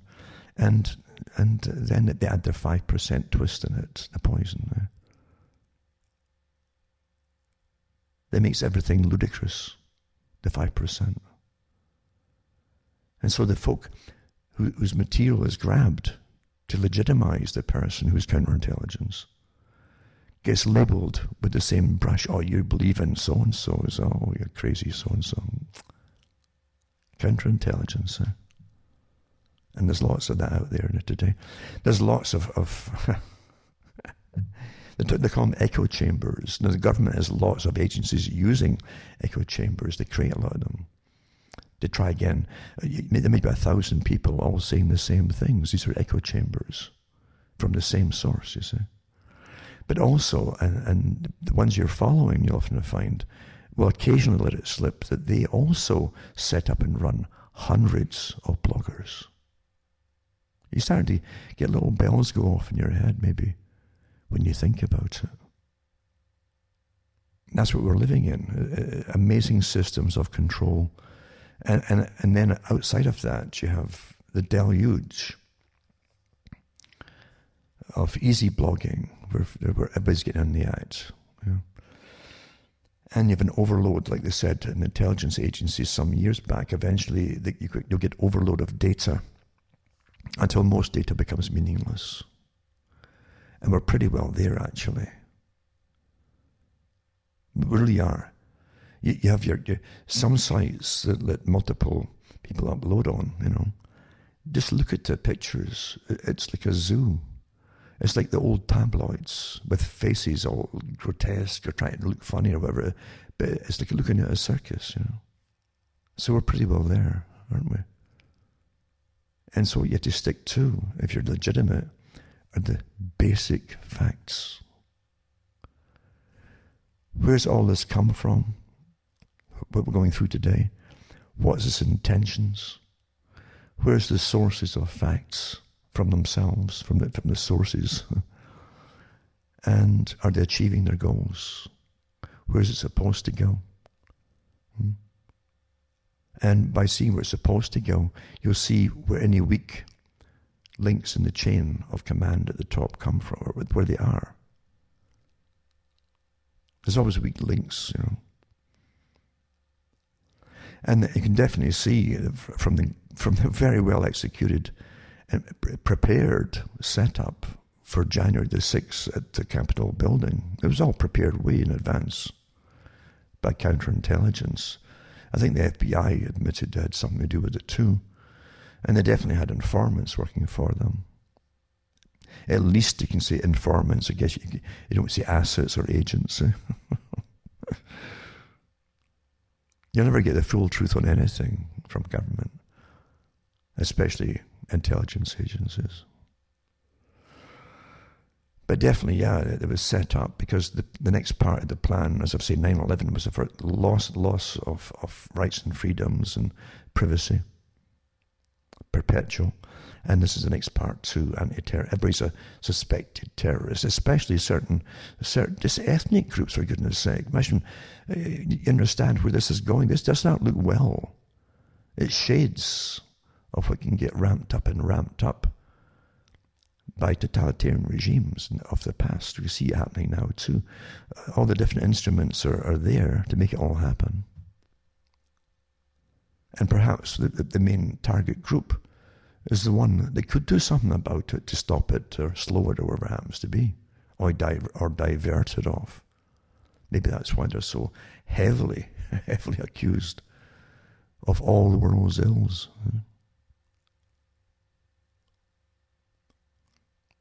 There's way more going on than they'll ever tell you. But I've always said to people, don't be followers and don't be blindly led. by people that you've seen so many examples in the past in your own countries of your own intelligence agents setting up stings for people, for goodness sake. Within a week of 9/11 happening, when the top people at GCHQ in Britain advised against the agenda then, they already knew what they were going to do. It was to set up sting operations to try to draw out potential, like pre-crime, right? Potential terrorists in Britain. And he said, this is not good. He says, we can't have this. This is going to encourage folk to become youngsters to try, because you're going to put out fake people for them to follow. And that would radicalize the youth in order to catch the youth. You understand? Well, that's been going on in every country since. The fact that top intelligence officers in Britain knew that and were disregarded means that there's a bigger agenda at play. And of course, it was always meant to be widened into domestic terrorism.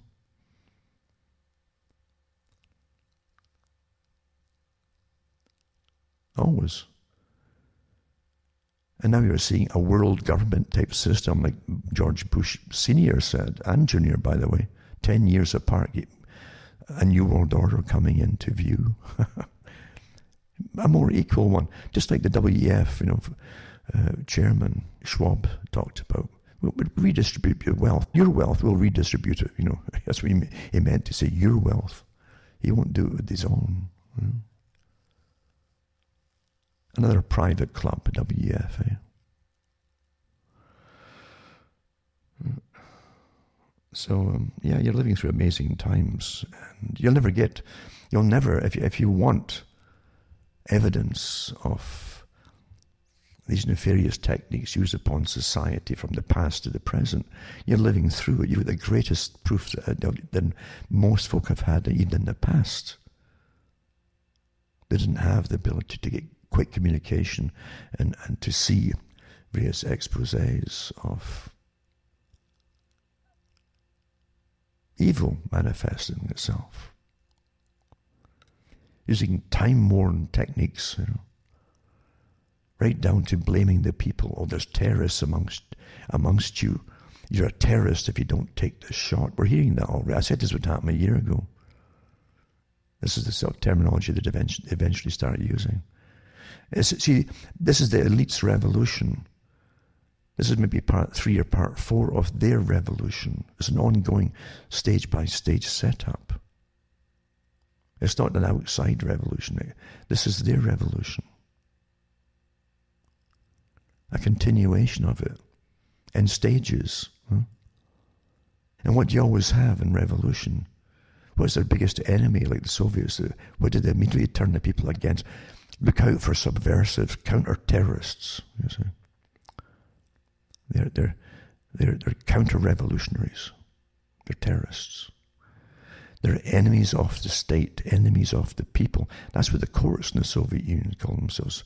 They were the courts of the people. And when they tried to vote, they were enemies of the people, you see. And that's what you're getting. The same terminology that's been used over and over again. Enemies of the people, the ones who don't want this particular shot, this brand new experimental vaccine, mRNA vaccine, experimental. You are part of stage 3 trials when you take it. And if you were a bit cautious, I don't really want that. I'll wait and see what happens.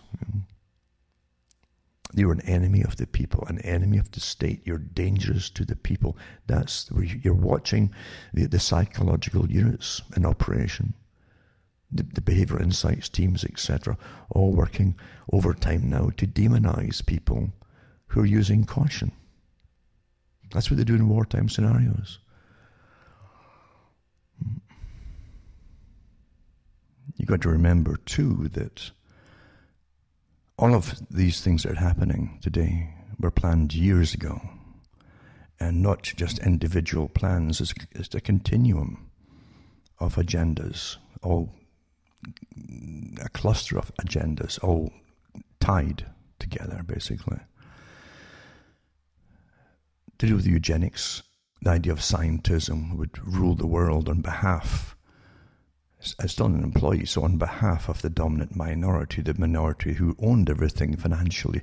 Remember what Rockefeller said a few times, actually, one of his main disclosures in front of the press, the US press and the world press. He says, we could never have made it without your compliance in keeping our topics quiet from the public.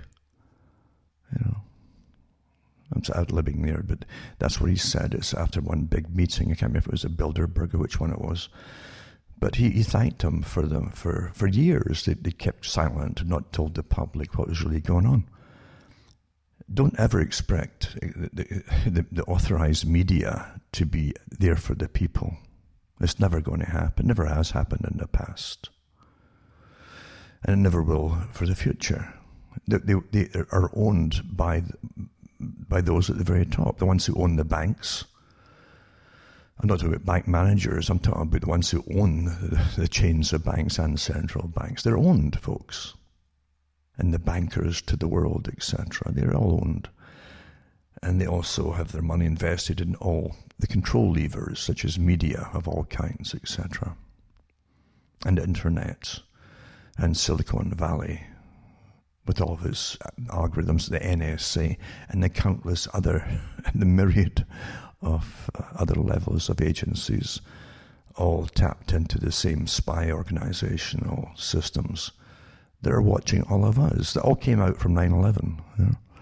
And since 9/11 and the war on terror, which is a war of terror, we're definitely in a war of terror today, and the governments have declared war upon the people, using hype, fear, and terror tactics to make them comply into an agenda to stampede along as they're guided as to where to be directed to next and next and next and next and next. That's what you do when you get stampeded. Old techniques.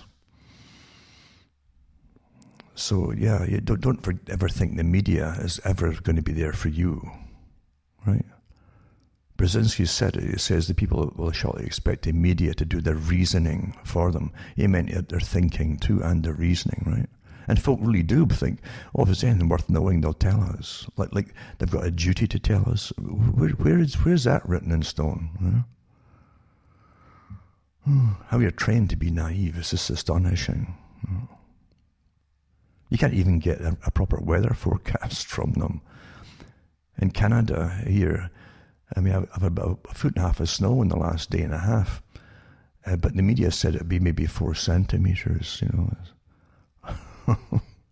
This is how they play the statistics game, so they can always bring out the end of spring. This is the warmest winter we've had for 100 years, and this is what they do every year, of course, these days. So they downplay the cold temperatures and they exaggerate the warm ones. We're truly living in a fantasia, yeah? A plan-directed fantasia, and we're constantly gaslighted not to perceive what we see and what we experience, but what we're told to experience.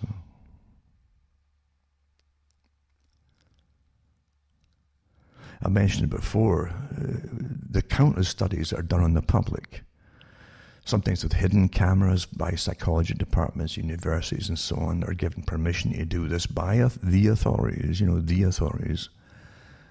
If you try to do the kind of spot you by Pete and Tom or something, they'll lock you up. But it's okay when they're going to glean information on how to control us, because they decide how our behavior really works in different situations. But I mentioned before how they've constantly examined people after, say, bank robberies or major incidents that have happened in streets and so on. And you'll often find that they have conflicting stories individually when their first act is separated, right? That's why they try to separate them initially and get each person's viewpoint of what they saw. But if you allow them to stay together, a dominant personality within will say, no, and this is how it happened. This is what they'll start to gradually, one by one, jump over to that person's side and go with their perception. This is well understood. You know? That's how it works. So we're constantly being gaslighted by the main media, not to see what we're seeing, including the demonstrations last year, right? The demonstrations in the States with fires burning in the backgrounds. Whole streets were decimated, actually, burned out like some third world country the next day when you saw them. But you saw the clips that they put up from TV onto YouTube or wherever. You actually see the reporter standing there saying there's nothing much happening, it's fairly peaceful, and there's the fires behind them all burning this, and you hear the windows busting with the heat, and boof, boof. Really gaslighting to your face. That was obviously, they're telling you there that was their agenda from before the riot started. This is how you'll all report them, all you guys. Yeah. No one made them report it like that, but they certainly knew what the formula was supposed to be. Eh? Total gaslighting, right down to the beautifully staged people waiting to go into the government building on January the 6th.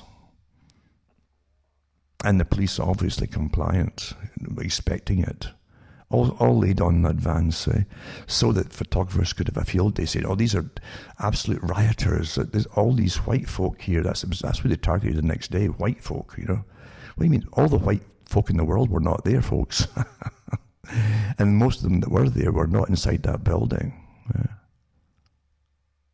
But that doesn't matter. It's Wag the Dog. It must be true. It's on TV. That's what they showed you. Yeah. All staged. Including who would get in first, was all staged. They've even had the FBI come out and admit that one of the leaders, one of the groups there, was involved, you know, in setting up this scenario. He wasn't there. They actually stopped him from going there because he's one of theirs. Was a top informer for them, at the very least. Maybe an agent provocateur. Who knows? So there's nothing you can trust these days, especially on television. It must be true it's on TV, but Wag the Dog should be taught in school as a classic way of deceiving people. It's well done, you know.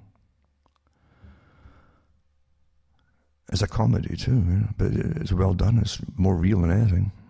That's how it is done. That's how the folk perceive it. It's on television. It must be true. It's all perception management, you see. You can hire gangs of people to riot if you want to. That's old stuff in the States and elsewhere. And the States have hired folk across other countries as under soft power revolutionaries. Numbers, they fill the numbers game for demonstrations in other countries, in Iran and elsewhere. That's how it's done. So you see it done in your own country and you can't fathom it out. But the big boys don't go after them and they don't get arrested. If they do, they're turned loose and the charges are dropped.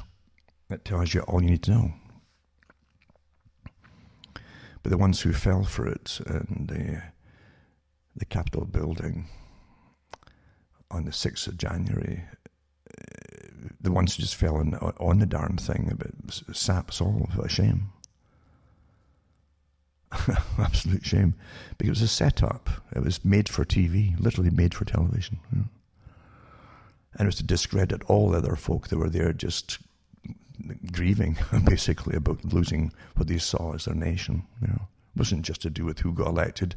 It was to do with the lockdowns, the destruction of the economy, destruction of everything and their values and so on.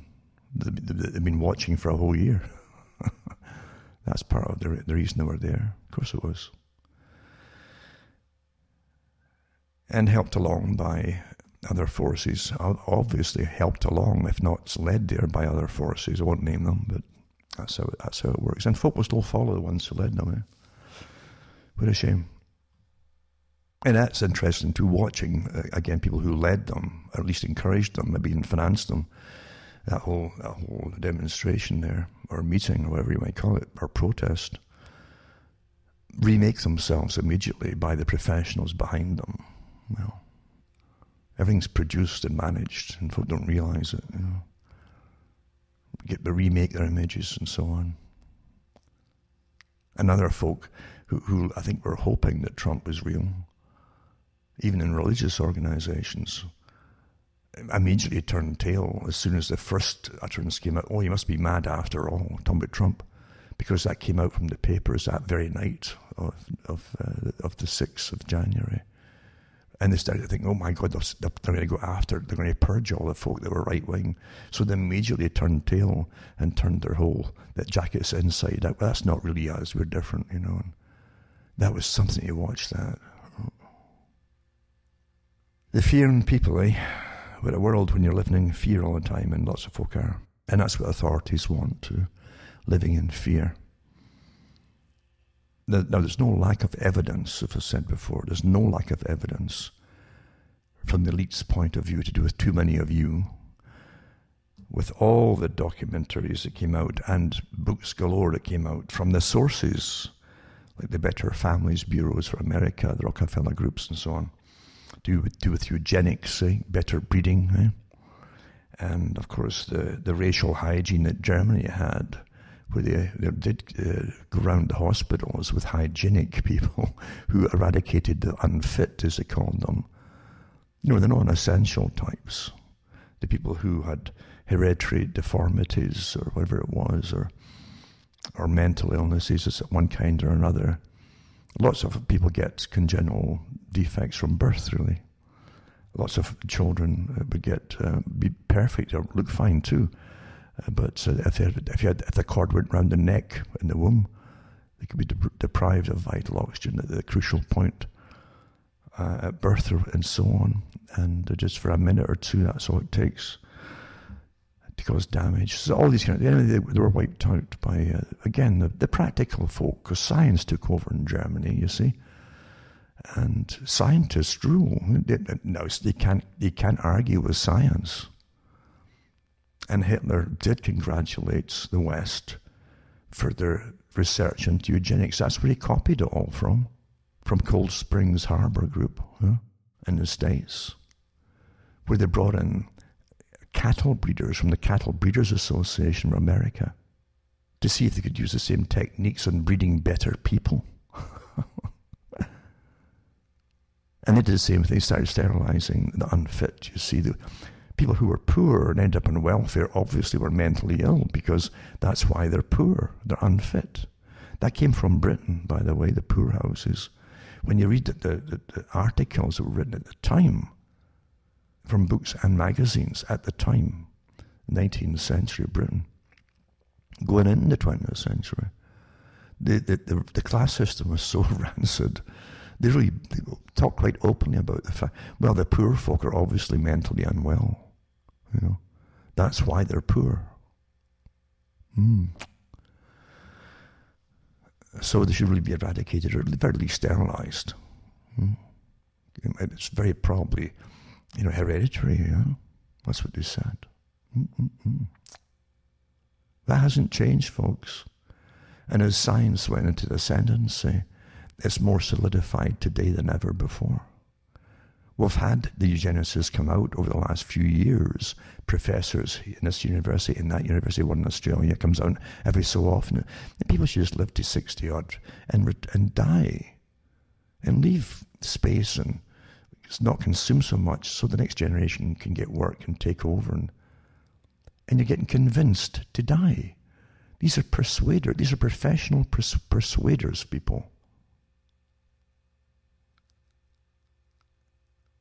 They're even turning professional persuaders loose on you to try to convince you to take the vaccination.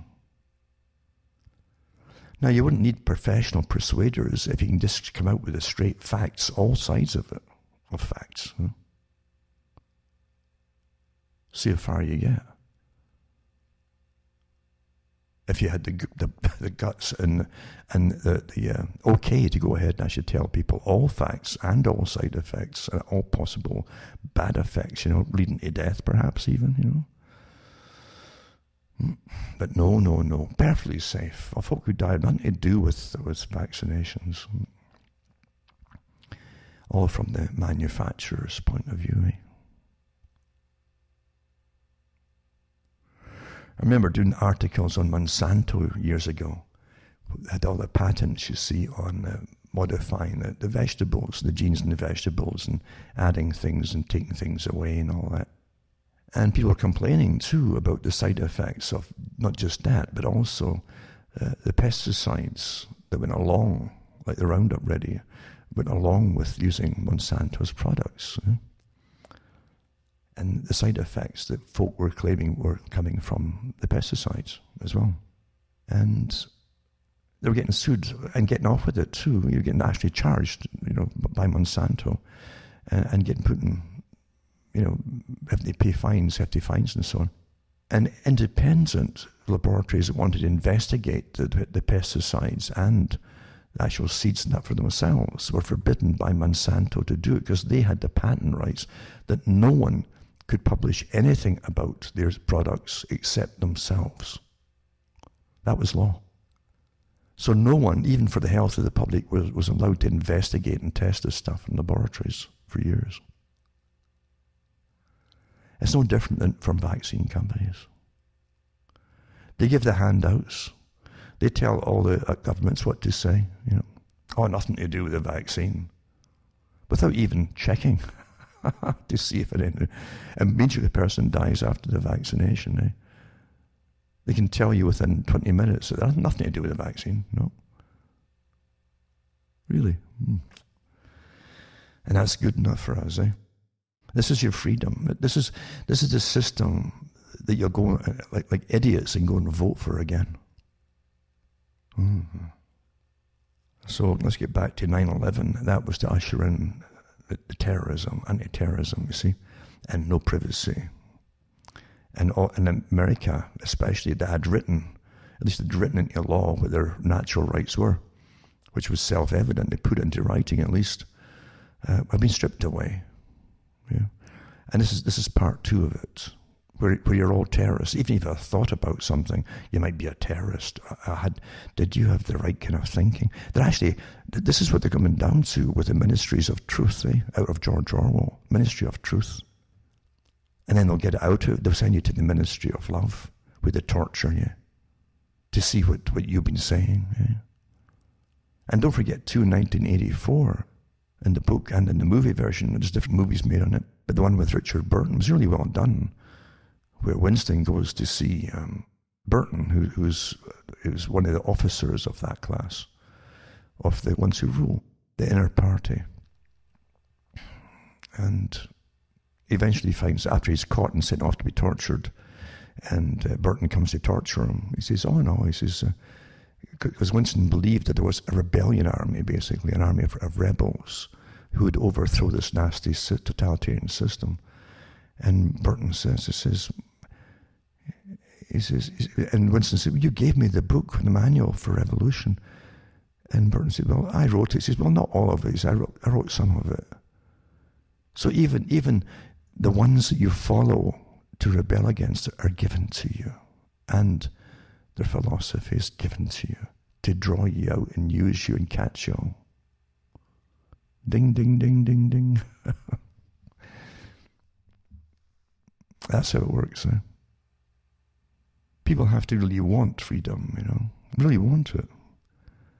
Most folk don't, I think. Most folk really have become accustomed to this form of socialism, this cotton wool from birth to death, in a world where even boys are kind of emasculated. They're not allowed to be boys anymore. I see China, by the way, is putting money towards in programs to make boys into men. I should say that, to make them into real men. While the West is trying to really effeminize them in a sense, at least neuter them.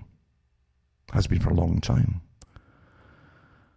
Where boys, I can remember when they stopped boys from climbing trees and things, and the things you could do. Yeah, maybe fall once in a while, but you get over it. It didn't bother you. And that's what young boys used to do. You'd be very active, and you want to build things, do things, go fast, and in your bikes, or whatever it will happen to be. And you'd have your little crashes and spills, but you get over it, and this is what you do. Yeah. But now, with the internet too, and the games they play now, they sit in their bum they sit in their rear end all the time, playing their games, which are addictive, meant to be addictive. So they're never testing their own bodies or their strength or their abilities to run or do anything or climb. Or it's all done virtually in some game somewhere. And so they don't know. That's the first thing they do in the military. In the military, a lot of people, it doesn't matter what country you go into in the military, you go through a brutalization process to make you standardized. That's what the first thing they do. At least they used to. And you're screamed at a lot, and you comply. You must eventually jump immediately and do what you're told to stop you from thinking for yourself. That's the idea. Just obey, obey, obey. But eventually, too, you find recruits turn into more confident young guys as they learn to climb and do things they never thought they could do themselves. So they're getting confidence in things which you didn't know they could do, you see. And some of them used to come out of the forces and they would be helped getting startup businesses on the go. And they did have the confidence to do things, again, because they'd learned really that's what it is, confidence, when they're in the military. All countries do the same thing. So regardless of what you've been taught to gain the confidence, you'll have it regardless, and then you can apply it to different fields, you see, with some optimism, and knowing you can do it. So there's some pluses from that too. Again, it's a tribal thing, the military, and young guys tend to excel in the tribe. Doesn't matter what ethnic background they come from. That's what Desmond Morris talked about years ago, was tribe and super tribe, I think it was called. And he put a book out on it about America's attempts, again, experimentation, the great experiment, to see if they could combine all the different ethnic groups into a super army, a super tribe, he called it, and to be able to put their ethnic differences behind them, hopefully, and eventually forget, If America was to continue to be the leader or the policeman of the world, as I like to call it, which really meant they were plundering the planet for a few big corporations. Hasn't changed, I should also mention, too, that the people going to the military, especially in the States, are despised by the left wing in Hollywood. But not just them. The left wing that are also the millionaires and billionaires, despised by them. I mentioned before how articles were out when Bill and Hillary Clinton were in, and they talked about how they despised the military, but they would use them, but despise them, And these are the words they used, by the way, in the media at the time. And you always see in Hollywood what they call the rednecks in the military, and how they debase them in their movies and in their comedies. They debase them all the time. Incredible. Absolutely incredible. It's almost like the movie Deliverance as well. Everybody they meet outside the big city is a hick crazy person. Very telling, and inbred, and and even the comedies, like it was Mars Attack, was it? A comedy that I couldn't chuckle at all, because there were some other things, but there's a lot of messages hidden into it. Very much so. It's mockery of a system and the people in it too. But there's a scene in Mars Attack where they have to get the troops out to fight these alien invaders, you see. And so it's done like, I suppose it's supposedly a comedy. But then they show you a trailer camp of house trailers. And there's this family, mum and dad, and the son. And they're stripping weapons. And so this is your redneck. This is Hollywood's idea of the redneck, Like gun crazy, living in the trailer trash, as they like to call it, right? Nothing wrong with trailers, believe you me. This is what they call them, right? And they're stripping guns and stuff. But again, their son goes off, and they see him off to the war. And then the son, when it comes to actually going out and fighting the aliens, he runs forward, his magazine falls out the rifle, and he gets zapped and he disappears like he's an idiot, you see. The debasement. They hate what they're doing. But who fills most of the uniforms, They get sent off to fight these wars that are for profit for big corporations, the same corporations that despise the military. And they always say it's mainly from the south of the US. And it's a shame. It's a shame they'll keep doing it, keep doing it over and over. Always suffering, always left with big bills to pay for these wars. Get nothing out of it personally if they survive it. And big corporations use them and abuse them and throw them away like toilet paper.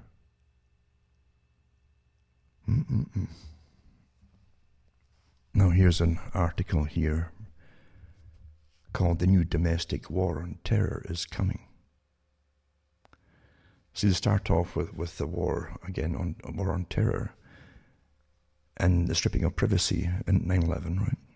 And now this is the next stage of the same thing, right? Now they've got all the different massive fields of almost cities built up that do nothing but collect all the data. It's just like spy cities. Since 9/11, all set up. But anyway, there's no speculation is needed. Those who wield power are demanding it. The only question is how much opposition they will encounter. And it says, the last 2 weeks have ushered in a wave of new domestic police powers and rhetoric in the name of fighting terrorism. There are carbon copies of many of the worst excesses of the first war on terror that began nearly 20 years ago. It's actually very similar to what happened in Russia when it was taken over.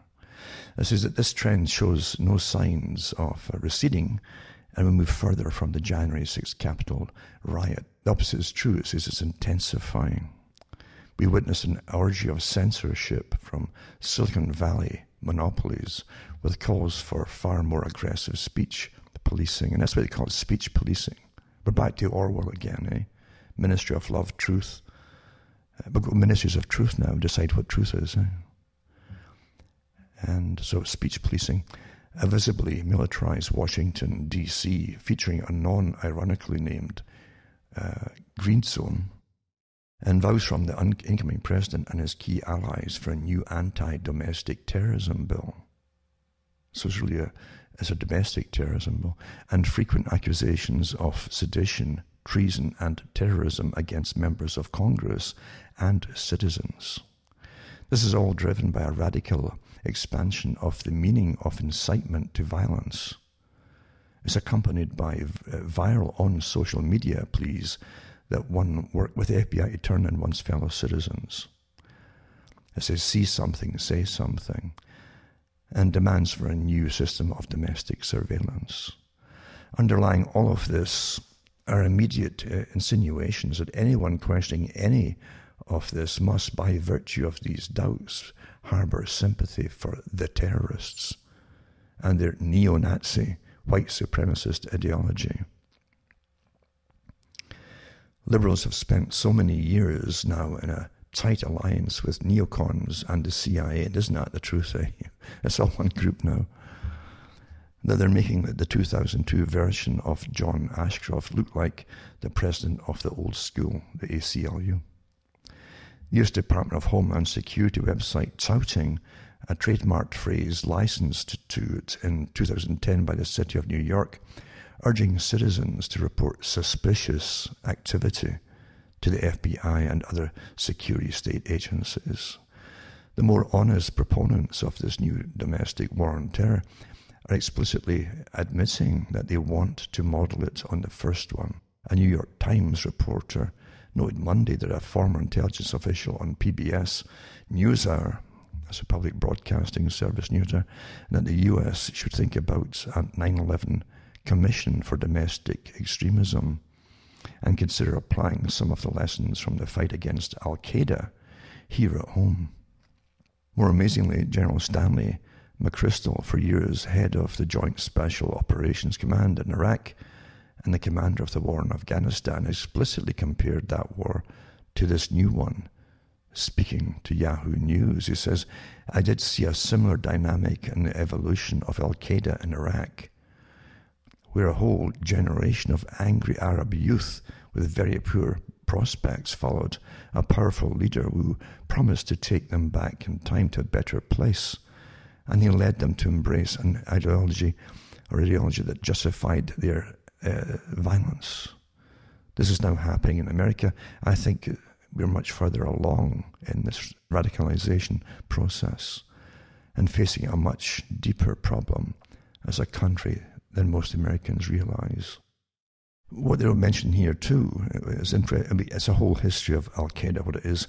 Al-Qaeda was set up by the West with its war in Afghanistan against the Russians when the Russians were running Afghanistan. That's what it was. They don't mention that here. It's a pity. And Al-Qaeda really was a term they used for almost like a meeting place in like a cyber thing, like a radio thing. Al-Qaeda, and they would tune in and talk to each other at the time. That was the meaning of it back then. Then it became more solidified as the West hired mercenaries to use against other nations in the Middle East and so on, and Asia. So is there anyone who, despite all this, still harbours lingering doubts that the Capitol riot is and will be the neoliberal 9/11, and that a new war on terror is being implemented on its name, they'd only watch the 2 short video clips below, which will clear their doubts for good. It's like being catapulted by an unholy time machine back to Paul Wolfowitz's 2002 message lab. It says in the first video, flagged by Tom Elliott, is from Monday morning's Morning Joe program on MSNBC.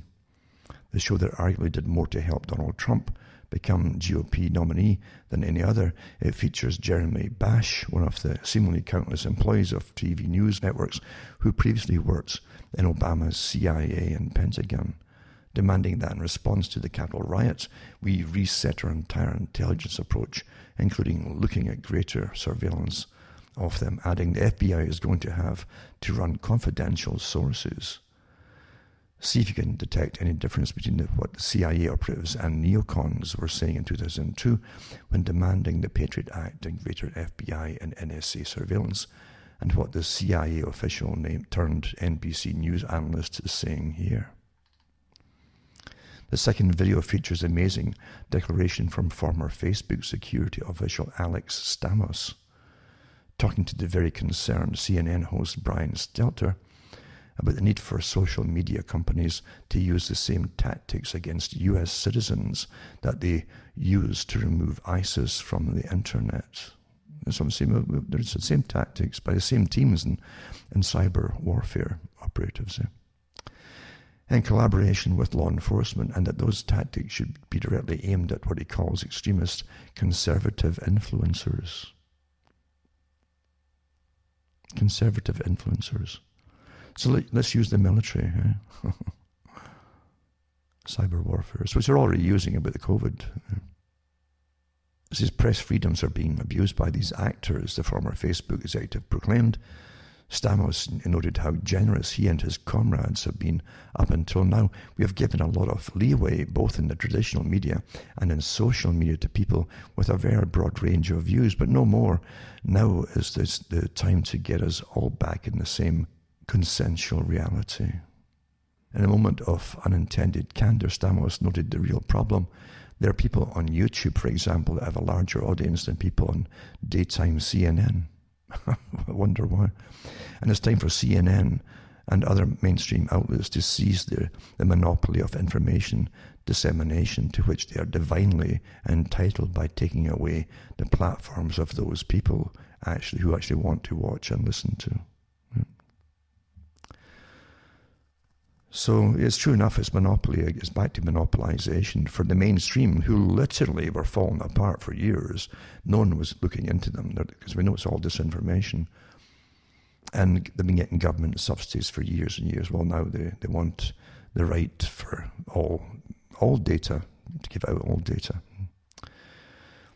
And this article goes on and on and on about it. He says, if still not convinced, and if you can endure it, you can also watch MSNBC's Joe Scarborough and Micah Brzezinski. I guess that's the daughter of Brzezinski, Zygmunt, literally screaming that one needed remedy to the Capitol riot is that Biden administration must shut down Facebook.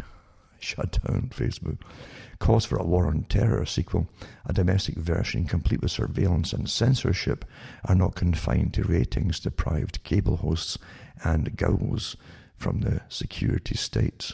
The Wall Street Journal reports that Mr. Biden has said he plans to make a priority of passing law against domestic terrorism and he has been urged to create a White House post overseeing the fight against ideologically inspired violent extremists and increasing funding to combat them.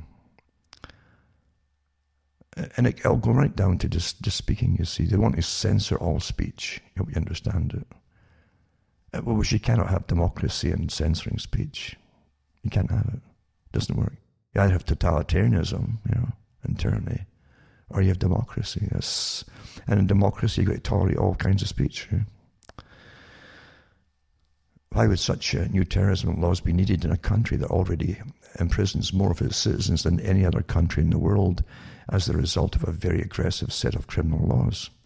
What acts should be criminalized by new domestic terrorism laws that are not already deemed criminal? They never say, almost certainly, because, just as was true of the first set of the new war on terror laws, the real aim is to criminalize that which should not be criminalized: speech, association, protests, opposition to the new ruling coalition. And this article is quite lengthy, actually, but I'll put it up for those that want to read it for themselves. I've only read maybe a third of it, maybe less. But it's on the money, and it's put out by someone who's had his share of it too. That was Glenn Greenwald. So he knows he's not some amateur journalist here.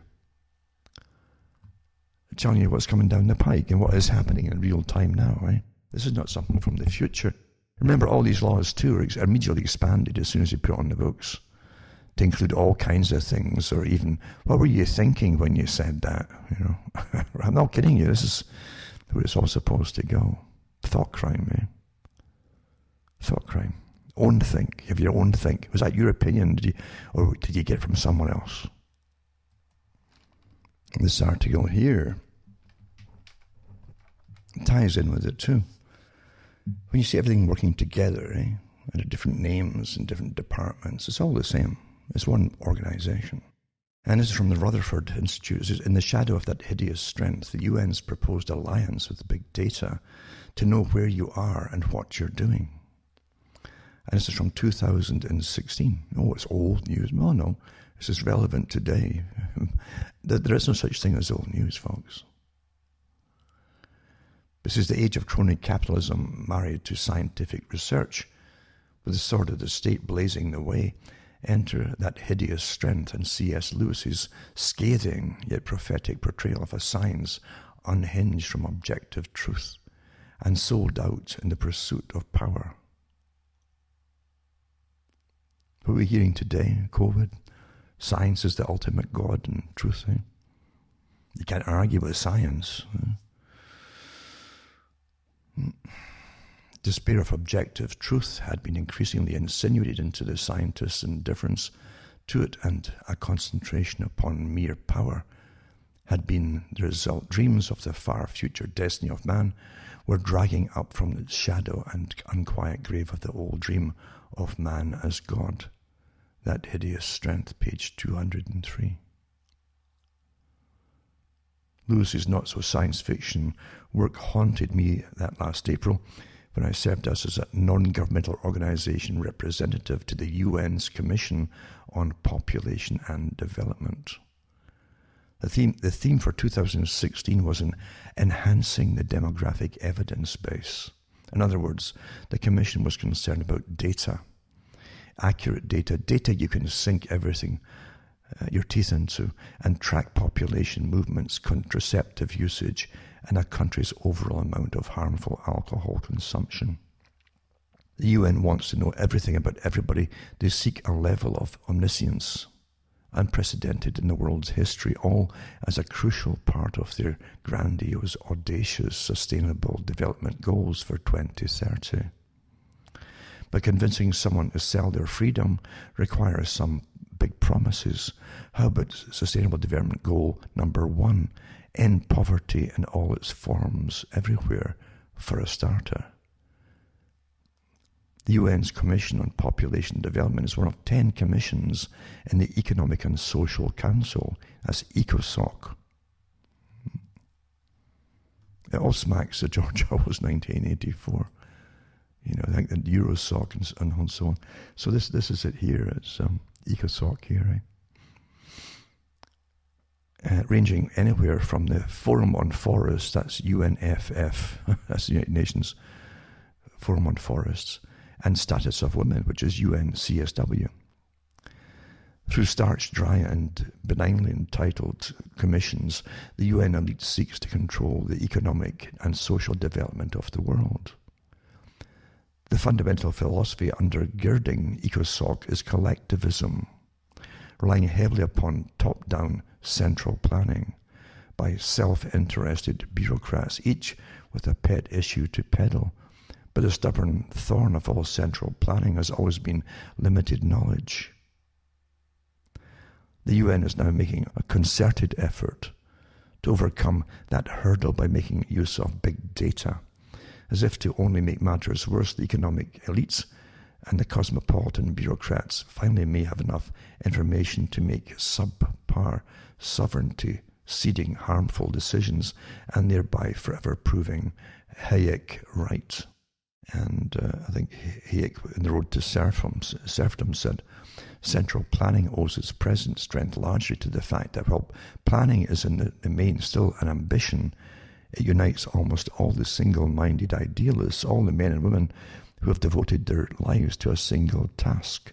The hopes they place in planning, however, are the result not of a comprehensive view of society, but rather of a very limited view, and often the result of a great exaggeration of the importance of the ends they place foremost. It would make the very men who are most anxious to plan society the most dangerous if they are allowed to do so, and the most intolerant of the planning of others. And that's from The Road to Serfdom, page 55. According to a 2015 report, Ban Ki-moon, Secretary General of the UN, boasted that the MDGs, Millennium Development Goals, which ended up being in Agenda 21, by the way, got blended in with them, helped to lift more than 1 billion people out of extreme poverty.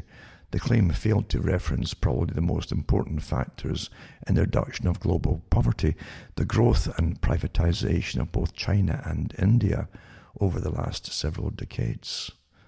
Nothing to do with the UN, you see. As an economist commented, 3/4 of the gains made in reducing extreme poverty are attributable to economic growth in China and India, not to any particular effort by the United Nations.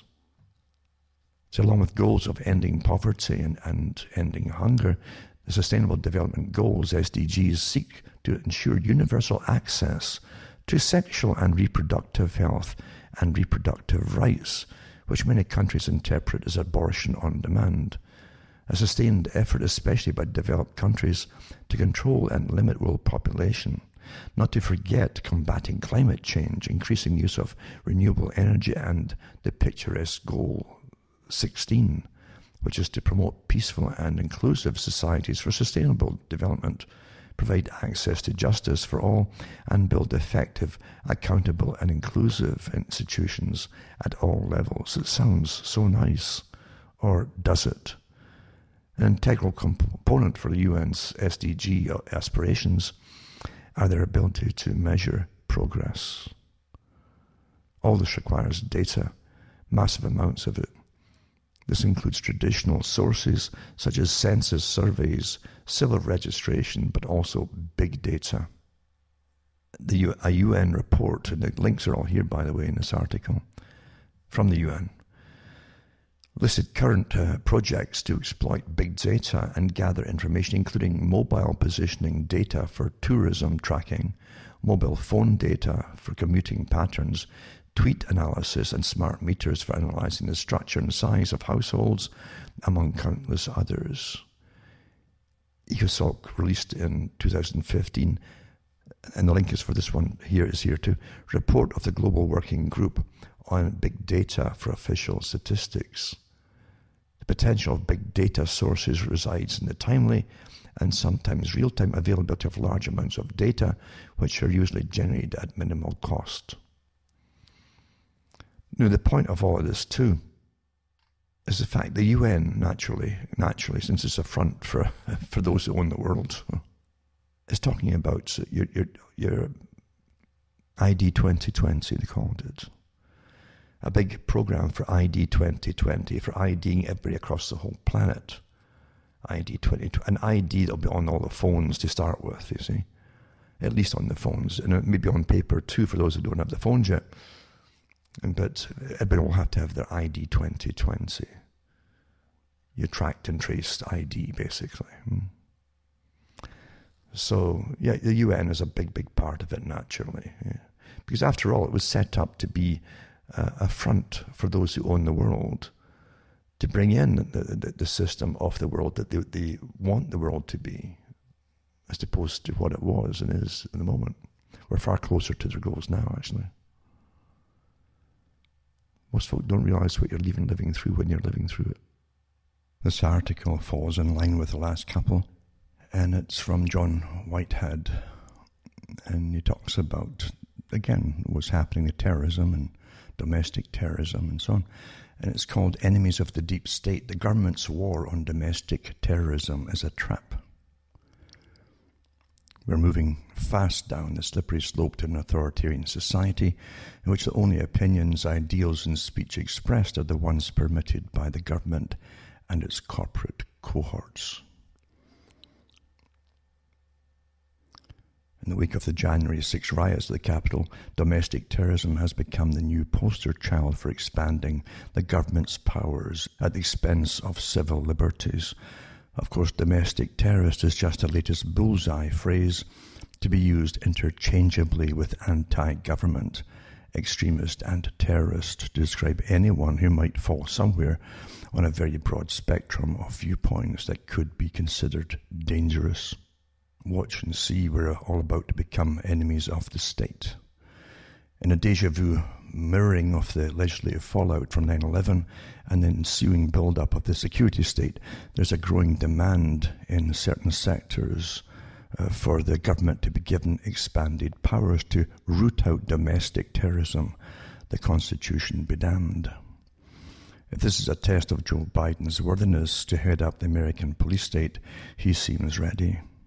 As part of his inaugural address, President Biden pledged to confront and defeat a rise of political extremism, white supremacy, domestic terrorism. Biden has also asked the Director of National Intelligence to work with the FBI and the Department of Homeland Security in carrying out a comprehensive threat assessment of domestic terrorism, and then to keep the parallels going. There's a proposed Domestic Terrorism Prevention Act of 2021 introduced after the January 6 riots, which aims to equip the governments with the tools to identify, monitor, and thwart those who could become radicalized to violence. Don't blink or you miss the sleight of hand, it says. This is the tricky part of the deep state's con game that keeps you focused on the shell game in front of you while your wallet's being picked clean by ruffians in your midst. It follows the same pattern as every other convenient crisis used by government as an excuse to expand its powers at the citizenry's expense and at the expense of our freedom. As investigative journalist Glenn Greenwald warns, the last 2 weeks have ushered in a wave of new domestic police powers and rhetoric in the name of fighting terrorism that are carbon copies of many of the worst excesses in the first war on terror that began nearly 20 years ago. This new war on terror, one that's domestic in name from the start and carries the explicit purpose of fighting extremists and domestic terrorists among American citizens on U.S. soil, presents the whole slew of historically familiar dangers when government exploiting media-generated fear and dangers arm themselves with the powers to control information, debate, opinion, activism, and protests. Greenwald is referring to the USA Patriot Act, passed almost 20 years ago, which paved the way for the eradication of every vital safeguard against government overreach, corruption, and abuse. Free speech, the right to protest, the right to challenge government wrongdoing, due process, a presumption of innocence, the right of self-defense, accountability and transparency in government, privacy, press, sovereignty, assembly, bodily integrity, representative government, all of these and more have become casualties in the government's war on the American people, a war that's grown more pronounced since September 11th, 2001. Some members of Congress get it. in a letter opposing expansion of national security powers, a handful congressional representatives urged their colleagues not to repeat the mistakes of the past. And they said, while many may find comfort in increased national security powers in the wake of this attack, we must emphasize that we have been here before and we have seen where that road leads. Our history is littered with examples of initiatives sold as being necessary to fight extremism that quickly devolve into tools used for the mass violation of the human and civil rights of the American people. To expand the government's national security powers once again at the expense of the human and civil rights of the American people would only serve to further undermine our democracy, not protect it. This is Coup, the emergency state, the government's Machiavellian version of crisis management that justifies all manner of government tyranny in the so-called name of national security. This is the power grab, hiding in plain sight, obscured by the political machinations of the self-righteous elite. This is how government continues to exploit crisis and use them as opportunities for power grabs under the guise of national security. Indeed, this is exactly how the government added red flag gun laws, pre-crime surveillance, fusion centres, threat assessments, mental health assessments, and voluntary confinement to its arsenal of weaponized powers. The objective is not to make America safe again. That has never been the government's aim. And Greenwald explains, why would such new terrorism laws be needed in a country that already imprisons more of its citizens than any other country in the world as a result of a very aggressive set of criminal laws? What acts should be criminalized by new domestic terrorism laws that are not already deemed criminal? They never say almost certainly, because, just as was true from the first of the new war on terror laws, their real aim is to criminalize that which should not be criminalized: speech, association, protests, opposition to the new ruling coalition. So you see, the issue is not whether Donald Trump or Roger Stone or MyPillow CEO Mike Lindell deserve to be banned from Twitter, even if they're believed to be spouting misinformation, hateful ideas, or fomenting discontent. Rather, we should be asking whether any corporation or government agency or an entity representing a fusion of the two should have the power to muzzle, silence, censor, regulate, control, and altogether eradicate so-called dangerous or extremist ideas. This unilateral power to muzzle free speech represents a far greater danger than any so-called right or left-wing extremist might pose. The ramifications are so far-reaching as to render almost every American an extremist in word, deed, thought, or by association. Yet where many go wrong is in assuming that you have to be doing something illegal or challenging the government's authority in order to be flagged as a suspicious character, labelled as an enemy of the state, and locked up like a dangerous criminal. Eventually, all you will really need to do is use certain trigger words: surf the internet, communicate using a cell phone, drive a car, stay at home, purchase materials at a hardware store, take flying or boating lessons, appear suspicious, question government authority, or generally live in the United States. The groundwork has already been laid. The trap is set. All that's needed is the right bait. With the help of automated eyes and ears, a growing arsenal of high-tech software, hardware, and technique, government and propaganda urging Americans to turn into spies or snitches, as well as social media and behavioral sensing software. They actually have that out, behavioral sensing software. The links for that, by the way, are here for the articles. Government agents have been busy spinning a tricky spiderweb of threat assessments, behavioral sensing warnings, flagged words, and suspicious activity reports aimed at snaring potential enemies of the state. It's the American police state's take on the dystopian terrors foreshadowed by George Orwell, Aldous Huxley, and Philip K. Dick, all rolled up into one oppressive pre-crime and pre-thought crime package. What's more, the technocrats who run the surveillance state don't even have to break a sweat while monitoring what you say, what you read, what you write, where you go, how much you spend, whom you support, and with whom you communicate. Computers, by way of artificial intelligence, now do the tedious work of trolling social media, the internet, text messages, and phone calls for potential anti-government remarks, all of which is carefully recorded, documented, and stored to be used against you someday at a time and place of the government's choosing. For instance, police, and all the links are here for these articles, but that's mentioning here.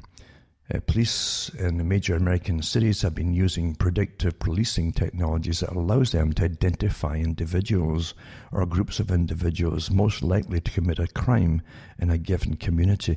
These individuals are then put on notice that their movements and activities will be closely monitored, and any criminal activity by them or their associates will result in harsh penalties.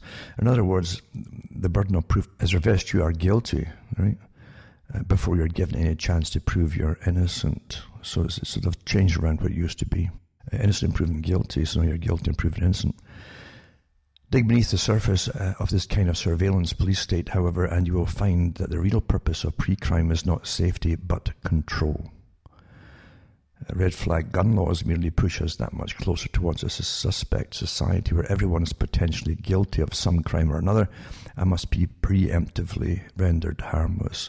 This is the same government that has a growing list shared with fusion centres and law enforcement agencies of ideologies, behaviours, affiliations and other characteristics that could flag someone as suspicious and result in their being labelled potential enemies of the state. For instance, if you believe in and exercise your rights under the Constitution, namely your right to speak freely, worship freely, associate with like-minded individuals, and share your political views, criticize the government, own a weapon, demand a warrant before being questioned or searched, or any other activity viewed as potentially anti-government. It's true enough, the Constitution is looked upon as being anti-government today, isn't it?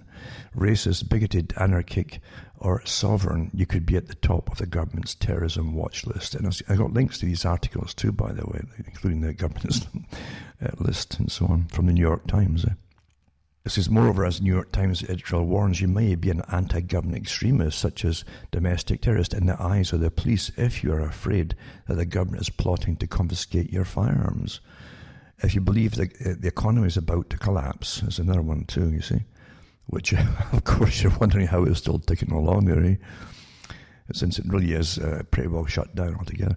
And the government will soon declare martial law, which they probably will have. That's what the Emergency Powers Act is they're using right now. Or if you display an unusual number of political and or ideological bumper stickers on your car. According to one FBI latest report, you might also be classified as domestic terrorism threat if you espouse conspiracy theories, especially if you attempt to explain events or circumstances as the result of a group of actors working in secret to benefit themselves at the expense of others, and are usually at odds with official or prevailing explanations of events. Additionally, and the links are all here, by the way, in this article, to other articles from authorities. Additionally, according to Michael C. McGarrity, the FBI's Assistant Director of the Counterterrorism Division, the Bureau now classifies domestic terrorism threats into four main categories: racially motivated, violent extremism, anti-government, anti-authority extremism, animal rights, environmental extremism, and abortion extremism. It's amazing, really, when you look at what government's doing. They can declare war and have you off. That's not a conspiracy, of course. That's not extremists sending you off to war. And then they close your whole nation down, stop all the economy and tell you to stay in your... That's not extremist either, is it? But they're going after you for complaining about it. This is something I'm Monty Python. So in other words, if you dare to subscribe to any views that are contrary to the government's, you may well be suspected of being a domestic terrorist and treated accordingly. Again, where many Americans go wrong is in naively assuming that you have to be doing something illegal or harmful in order to be flagged. And that's the truth. Most folk don't realize it. And targeted for some form of intervention or detention. In fact, U.S. police agencies have been working to identify and manage potential extremist threats, violent or otherwise, before they can become actual threats for some time now. In much the same way that the US Patriot Act was used as a front to advance the surveillance state, allowing governments to establish a far-reaching domestic spying program and turned every American citizen into a criminal suspect, the government's anti-extremism program renders otherwise lawful non-violent activities as potentially extremist. In fact, all you need to do these days to end up on a government watch list or be subjected to heightened scrutiny is by using certain trigger words, like, and they mention the trigger words, by the way, which is true. They actually have ones which will flag you, and some of them are rather, you never think of it, in fact. It says, surf the internet, communicate using a cell phone, or limp or stutter, or drive a car. The links are here to these, by the way, from official sites and so on, from government. Stay at a hotel, attend a political rally, express yourself on social media, appear mentally ill, serve in the military, disagree with law enforcement official, call in sick to work, purchase materials at a hardware store, take flying or boating lessons, appear suspicious, appear confused or nervous, fidget or whistle, or smell bad. Be seen in public waving a toy gun or anything remotely resembling a gun, such as a water nozzle or remote control or a walking cane, or stare at a police officer questioning government authority, or appear to be pro-gun or pro-freedom. Be warned, once you get on such a government watch list, whether it's a terrorist watch list, a mental health watch list, a distant watch list, or a red flag gun watch, there's no clear way to get off whether or not you should actually be on there. You will be tracked wherever you go. You'll be flagged as a potential threat and dealt accordingly. This is pre-crime on an ideological scale, and it's been a long time coming. It's all been here years ago. I remember when they did the movie Minority Report, a nice science. I think it was Philip K. Dick too did that one, for one of his novels. But it did, it was to show you that they're working on pre-crime and stopping. They treat you as guilty before the crime actually happened, and they'd arrest you before it happened, because they just knew it was going to happen, or a good idea that it was going to happen on a certain percentage basis of so much percentage possibility or probability. And they're actually working on. I remember when it came out in the movie and folk talked about it, and it came out in the media, and they would discuss it too, and then they go into to realize the FBI is actually working on programs like this right now, etc., etc. And all countries, of course, are doing the same thing at the same time, right? In this day and age. It says, to add to that, add tens of thousands of armed surveillance drones and balloons are beginning to blanket American skies, and facial recognition technology that will identify and track you wherever you go and whatever you do. I don't know if you've seen the ones from China. They had some almost like ads put out by China. They like to boast. They showed you these glasses that the police wear at railway stations and airports and places, but they can use them in the streets. And everybody walking by, a little box would come up with the number, their name, and the whole thing, and who they were in the glasses. This is getting to be old stuff already. And whatever they have, of course, we've already got in the West as well. And they're using it. This is to add to that, tens of thousands of armed surveillance drones and balloons are beginning to blanket American skies, facial recognition technology, and then to complete the picture, toss in the real-time crime centers being deployed in cities across the country, which will be attempted to predict crimes and identify so-called criminals before they happen, based on widespread surveillance, complex mathematical algorithms, and prognostication programs. Hopefully you're starting to understand how easy we've made it for the government to identify, label, target, diffuse, and detain anyone it views as a potential threat for a variety of reasons that run the gamut from mental illness to having a military background to challenging its authority to just being on the government's list of persona non grata. There's always a price to pay for standing up to the powers that be. And he mentions his book, Battlefield America, War on the American People, and so on. But it sums up pretty well what's happening. It's been happening for years. Nothing happens by chance by itself at the time.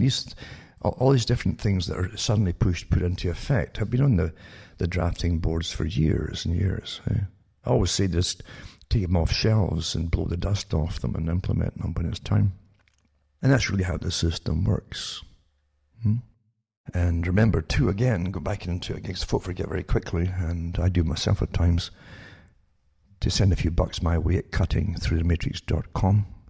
And you can certainly use PayPal or send cash even, or personal checks. And any other ways you can find to do it, let me know. That'll help me go on, because as I say, I'm not backed by it. You'd be surprised, I can't even go into what I do know about other people. over the years, but and even the nasty things that happen, from other people. There's definitely agents out there. I know it. I'm not suspecting it. I know it.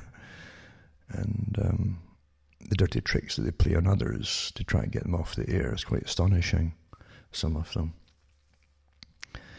So you've got to be very careful. I mean, it's up to yourselves who you listen to. I won't say who you listen to, who not to, but it's up to yourselves. But if you've been bitten a few times, you should start to learn from the experiences and stop following people blindly, even if you like them. And by the way, be very careful. They put out all kinds out there. As I've said before, we have all kinds of personalities amongst us. And we have all kinds of likes and dislikes. And they know exactly. I've said this before too. It's the same as women. If you're a guy, they know exactly through all your surfing. And I did these talks years ago before I even had the computer myself. And as I said, they already know everything about your personality profile. They'll know exactly your dream woman, what she'll look like facial features, the colour of hair, everything about them, the personality type. All from what you've viewed, watched, and you've surfed, and what you've read, and all the rest of it. That's how they do it, So they know exactly for whatever you're really into and what you like. They've got something ready for you already, ready made. It's like walking into the world's biggest tailoring shop. Whatever size, shape you are, they've got a suit made for you already. It's there for you to walk right into, just for you. And that's how the whole movement is for the truth movements. Call it what you want. They literally have them. There are lots of people sprinkled in there amongst all the regular ones. There's genuine ones, but lots of fake ones too, that are well funded. They'll appear as honorary folk, and they'll be trained to be likable and presentable. And the women will go for certain ones, the guys will go for others. And this is how it's all done. So be very, very careful. You'll know by the cons that they push. If they're promoting the same kind of things that got a lot of folk in trouble already, you should be very wary, at the very least. And it's happened a couple of times. Then it's fool me once, shame on you. Fool me twice, shame on me. And you really can't help people, because they'll start to like people, even though they're getting used or fooled or set up. And they will get used and set up again. As I say, the internet now is a minefield. It really is a minefield. There's so many people, way too many folks, just talking. That's fine, talking, but the problem is too, it ends up like a huge circus with all kinds of folks shouting, screaming, laughing. It truly is like clowns and jugglers and acrobats, and that's what you end up getting for alternate news. Everyone wants to be a performer rather than just go on and talk. They want to be a performer of some kind. And it's probably saturated now too. Remember, I read, as I said earlier in the talk, that I spoke years ago about from the government websites, where they talked about eventually in information warfare, they would have information overload, just data overload. And data's data. It doesn't mean it's true, false, right? It's data. It can be gibberish, doesn't matter. And there'd be overload with it until it would just bog folks' minds down eventually, till they'd have to tune out to keep their sanity. And we're almost there already, of course. We know that too. So be careful what you listen to and what you're wasting your time with, and whoever's using you. When you hear the same people, even if there's 50 of them all parting the same messaging, you can pretty well realize they're getting it from the same source. That's what they call their echo chambers. And some of the bigger ones finance hundreds and sometimes dozens, sometimes hundreds of other bloggers out there to parrot the same stuff as their parrot. You wouldn't believe what's going on. You understand what they're doing now with the articles I've just read about going the next step for total control. It's just that. They've already been under pretty well total control and under massive surveillance, even before 9/11. Governments have never spared any amount of your own tax money to spy on you.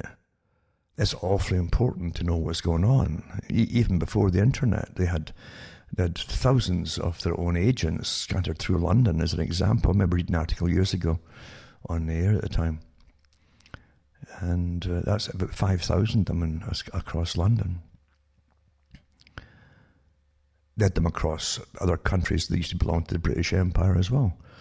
Thousands of them. And they would go into bars and coffee stores and even live in the streets and listen to the gossip and the chat. And that's how they get the feedback of what folk were thinking, what they were talking about, what they're complaining about, what they were worried about, what they were going to do to try to combat government interference in their lives or higher taxes, whatever.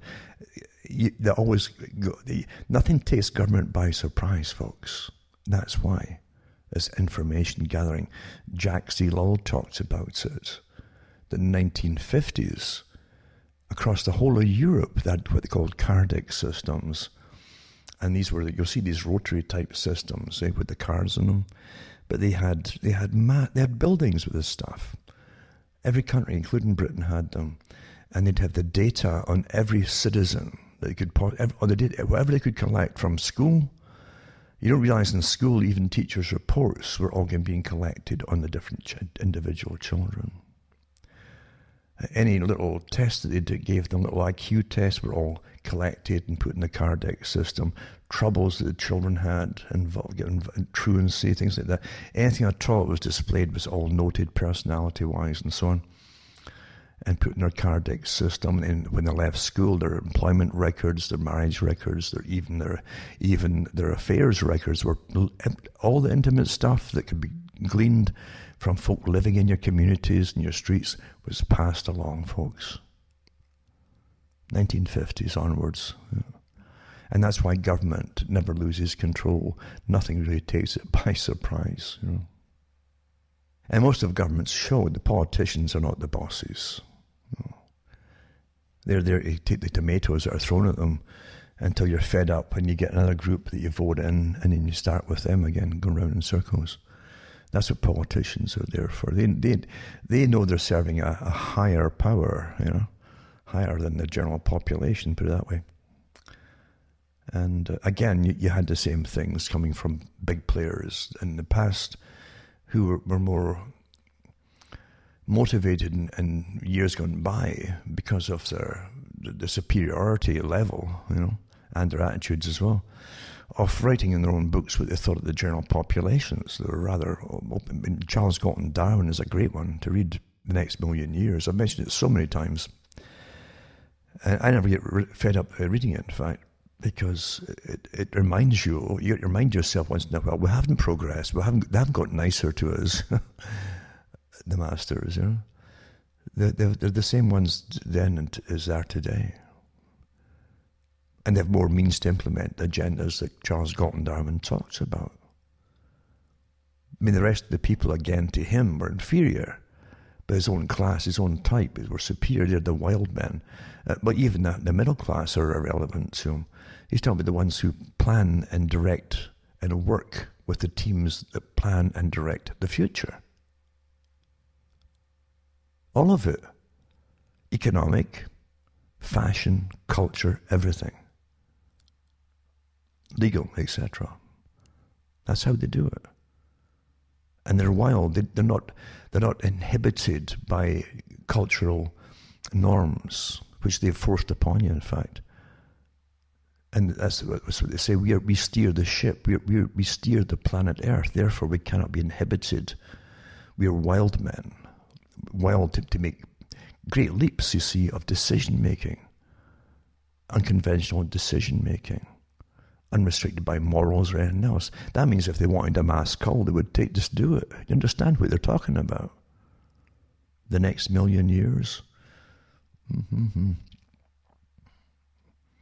And they have no illusions of democracy. And they're quite open about it. So anyway, I've gone over those articles before and those books before. I should maybe do them in the future again, some more books, to give anybody who's really interested in understanding the real reality of the system in which you're living. Even though you've studied it, and even though you think you understand it, people are still shocked when you actually see it implemented. You can actually see the effects of pressure that's been applied to those that front for the elites.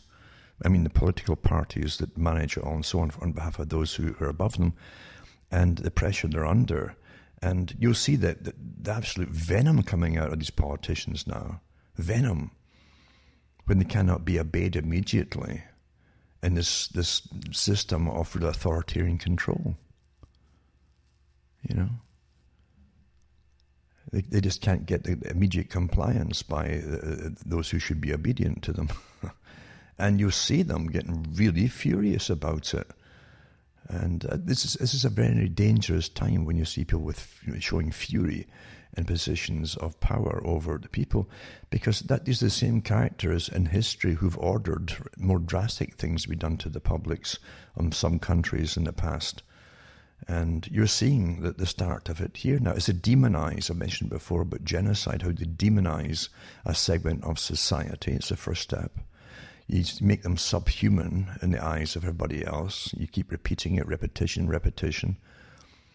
And then you cut the demonized group off from having the ability to convey their thoughts to anybody else through any other kind of media. It's now the internet, naturally. But in the past, I've used it with print or anything else. And so you isolate them, and then you get rid of them. That's what's happened. That's what happened in the Soviet system, as we know. That was the real opening salvo of a scientific system, supposedly scientific, to be used with a new form of controlling the public and directing the affairs of humans in a nation. And what a horror show that was. But you see the same faces then, resolute, working together, determined to get their way. And you're looking at murder. That's what you're looking at, potential murder, from the eyes of those people. There's no doubt about it. Look at the old photographs of Trotsky when he was in charge of the Red Army at one point. So you look at the massacres and slaughters they did.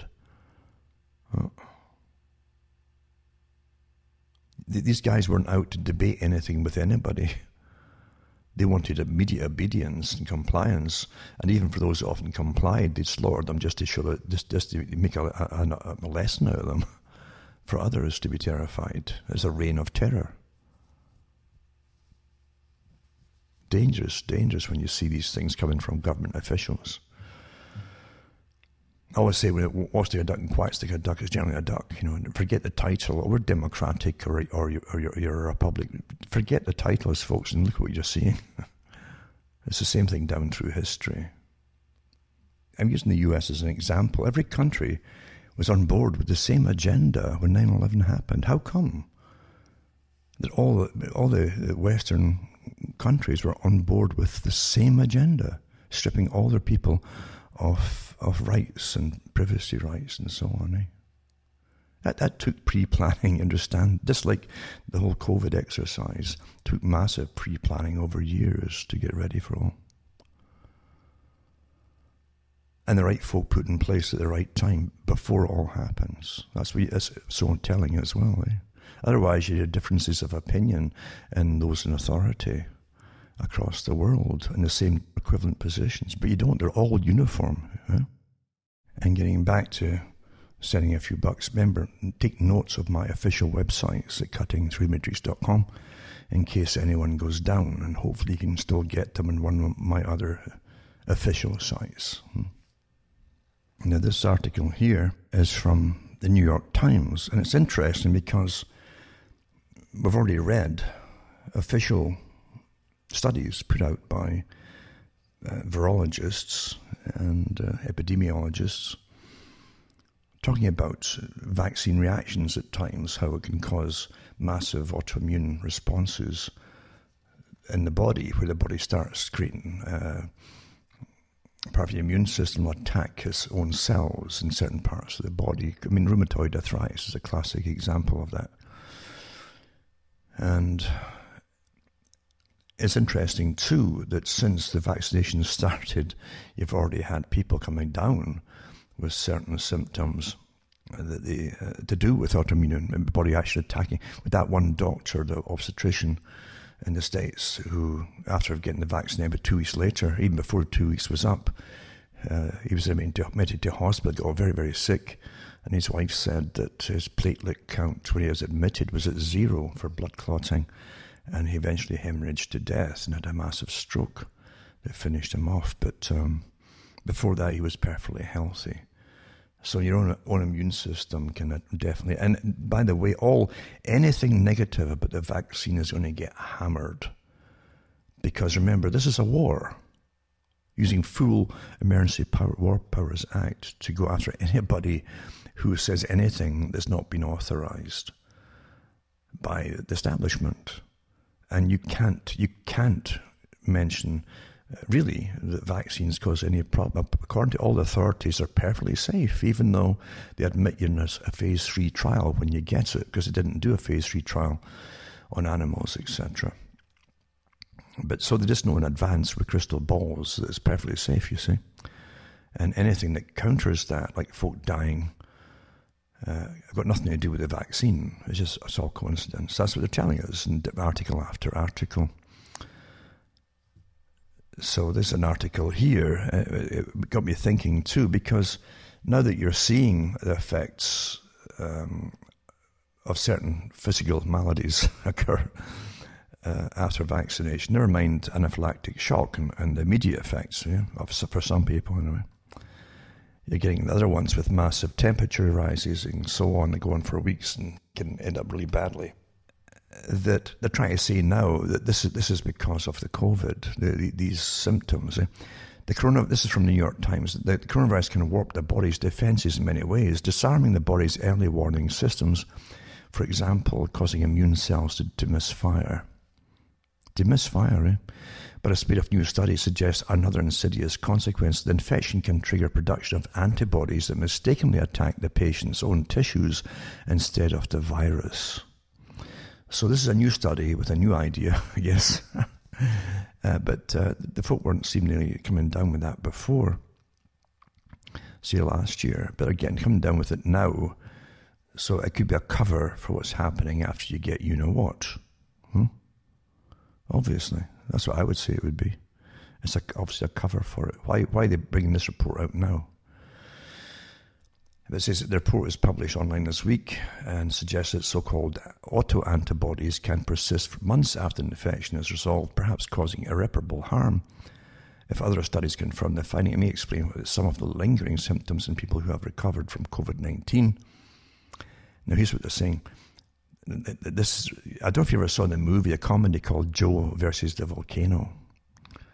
Quite a good comedy, actually. Kind of fantasy comedy. Where a guy in a humdrum, boring job is so depressed and all the rest of it, has a doctor visit him one day. Or he was told to visit this doctor. He visits the doctor, and the doctor says to him, "Oh, you've got brain fog, What's that? He says, "Oh, it's a terrible syndrome. It's a fatal thing, brain fog. A new disease, brand new." And he doesn't know the doctor actually is a personal doctor for a big businessman who wants something from an island, a very rare mineral, a rare metal mineral, I guess, from an island, and the natives of the island demand a sacrifice who jumps in the volcano, and that's how they would. In that way, the island wouldn't submerge under the sea if they get another sacrifice, and in return, this businessman could get the metal. So the businessman had set up this bored guy, this very bored young fella, to be a victim, a willing victim. Well, you're going to die anyway, you got brain fog. And he got his own doctor to tell me he had the brain fog. Well, here's this, I've never heard of it before, because it was a comedy, for goodness sake. And here they are using that very term. You might get brain fog and joint pain. I wonder if you have a desire to jump into volcanoes. So, but this is what I'm saying. A lot of this stuff that's going to come out from,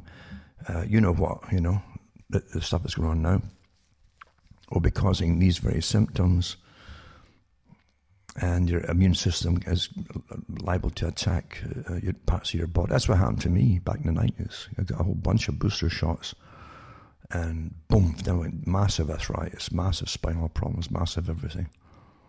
And the lungs were full, absolutely totally congested. And eosinophil levels were way up.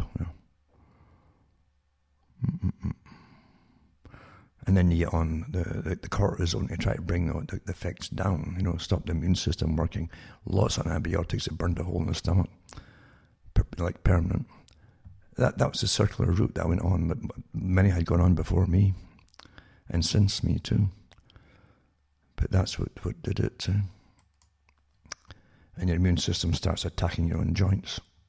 Another one too is to do with distinct autoimmune antibody signatures between hospitalized acute COVID-19 patients, SARS-CoV-2 convalescent individuals, and unexposed pre-pandemic controls.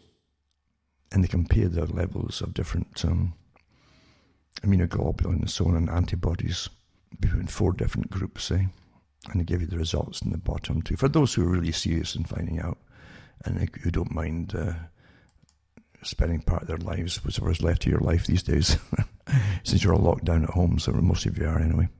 Then you get lots of articles too, like 19-year-old hospitalized in ICU days after receiving second Pfizer vaccine. Still not being confirmed with certainty that the inflammation was developed as a side effect. Of course, you have to say that, of course. And you also had myocarditis cases. Lots of 19-related myocarditis cases have been reported. It definitely seems a lot of problems with the heart, no doubt about it. Another guy, too, was a doctor recently. A young guy, 39, I think. And he ended up with myocarditis, too, apparently, supposedly, after a shot. There's lots of this happening, but it's nothing to do with the vaccination. 39-year-old nurse dies within 48 hours of receiving mandated COVID-19 shot. I'll put these links up for anybody who wants to read them. And since you're literally getting hammered for saying, you don't find, under War Powers Act, your government is at war with you. And any opinion is counter to their mandates. So thinking you got truth or fact doesn't matter at all to the government agencies now. And remember too, in their pandemic exercises, as they went through the different levels and stages of the exercises, they said that eventually they'll go after folk who just won't stop speaking out about it. And they really mean it, folks. This is a script you're living through, like a wartime script, all planned in their exercises, and bingo, you're living through it now. And just like some dystopic movie, you're actually in it. And you're watching them go after people now for not just having opinions, they're going after professionals.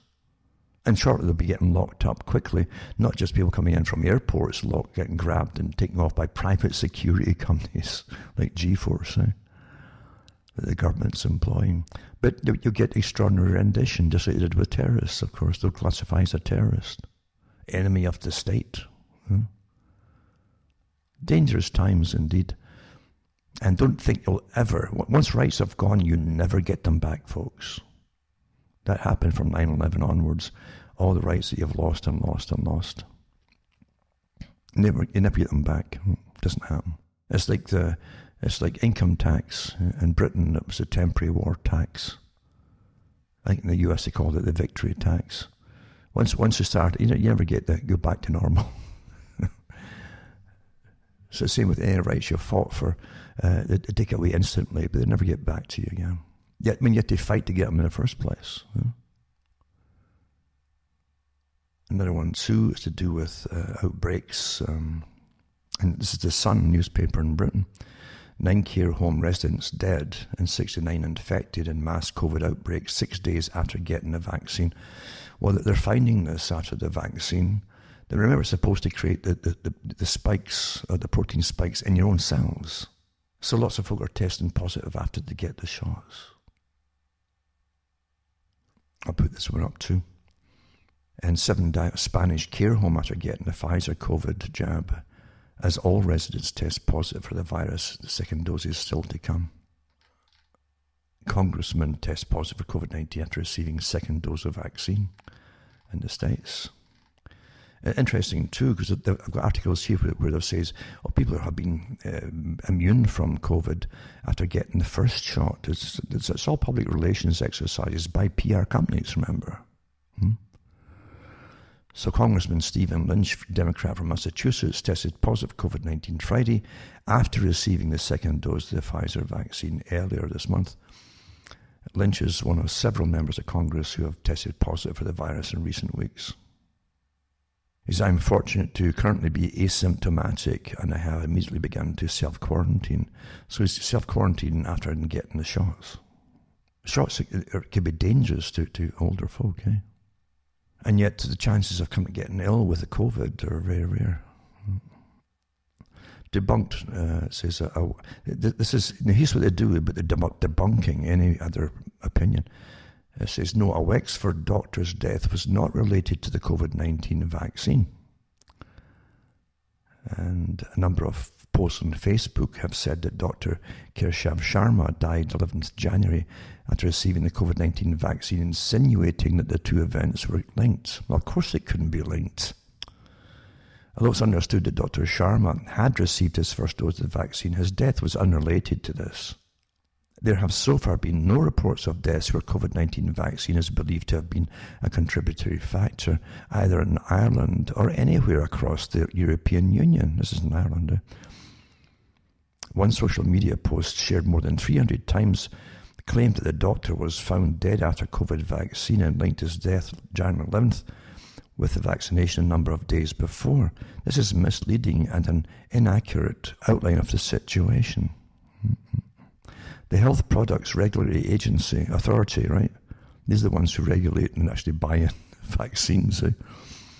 This is for medicine in Ireland. Confirmed there have been no reports of deaths. You can trust them, for which there were concerns about the COVID-19 vaccine.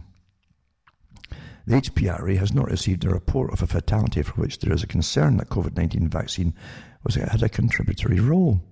The HPRA told the Journal. So the HPRA published its first safety update in respect to COVID-19 vaccines, which provided an overview of reports of suspected side effects received in the period up to 18th of January. And so they have no problems with safety at all, even though it's experimental, right? Even though that once you get the vaccine, you've got that actually have you put down your name, number, age, the whole lot, probably your insurance number too, but they definitely have you down with the badge number and the date you got the shot, and they want updates on you because you're part of the third stage of the experiment now, right? It's an experimental vaccine.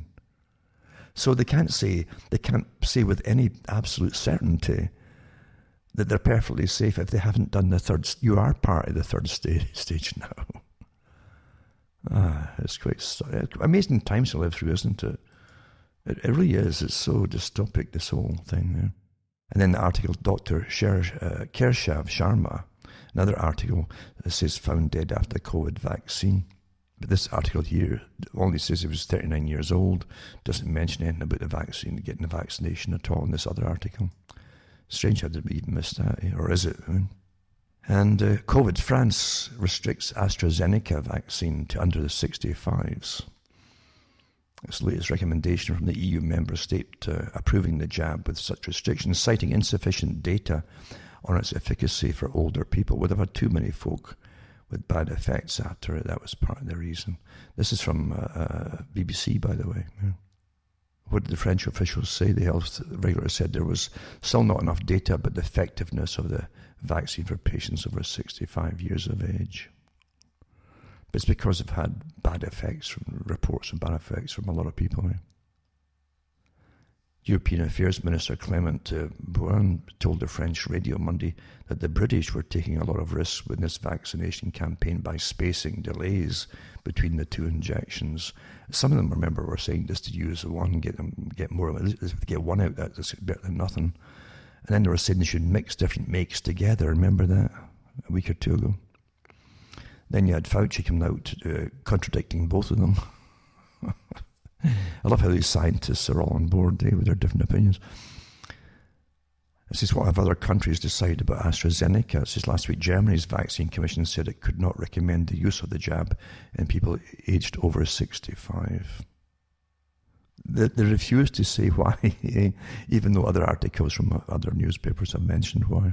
But there you go.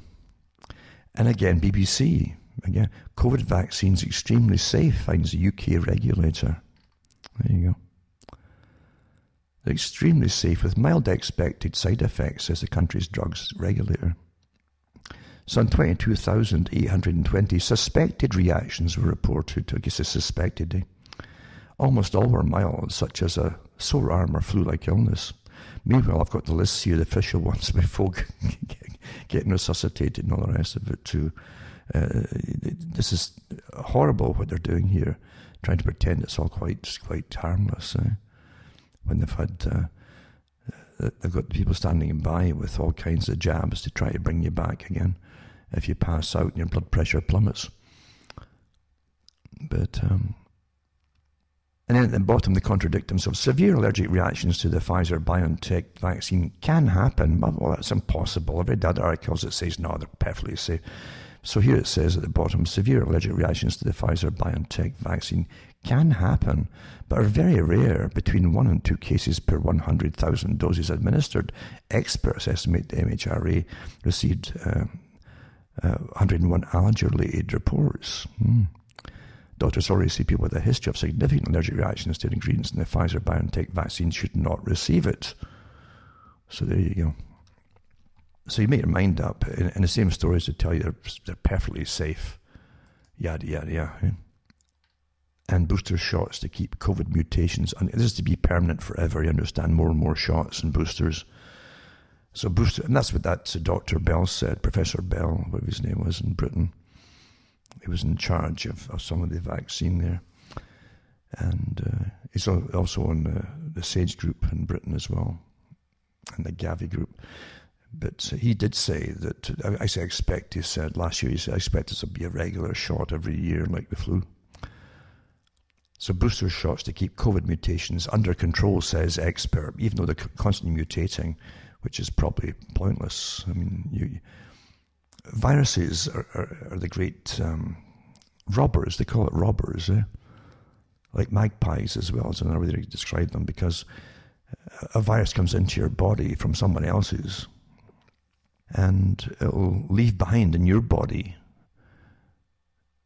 parts of RNA from other people's bodies.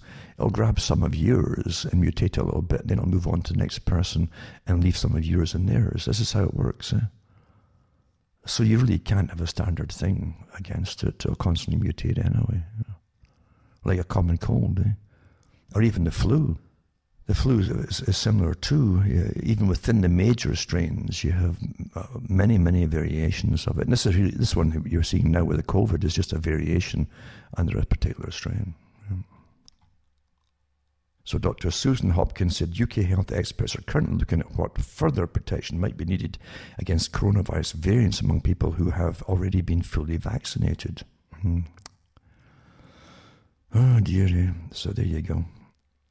And it says the South African variant has more mutations than earlier strains. So there you go.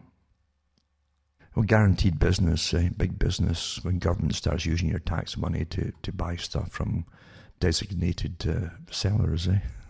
Great business. How many businesses can guarantee sales every year by the government mandating? If you make spades or shovels or hammers and chisels, and they could mandate you must buy theirs. Government mandates it. You can't fail then, can you? Door-to-door tests rolled out in Bristol, England and Liverpool as new mutations are detected, Hancock says. Oh, there you go. So, so they're giving numbers, not the mutations and all that. So they found 32 cases of the original strain bearing the E4A4K mutation. It comes as door-to-door tests started in 8 postcodes today after 11 cases of the South variant were found in people with no travel links to the country. I guess it's spontaneous. So anyway, when they tried that last year, door-to-door, and folk told them all to get lost. They wanted to draw blood, by the way. It wasn't just nasal swab. They wanted to draw blood and all the rest of it. Oh, come on. This is intrusive stuff. And COVID-19 news, Britain. Keep indoors and use stockpiled food to stop mutant coronavirus spread. Postcodes are told.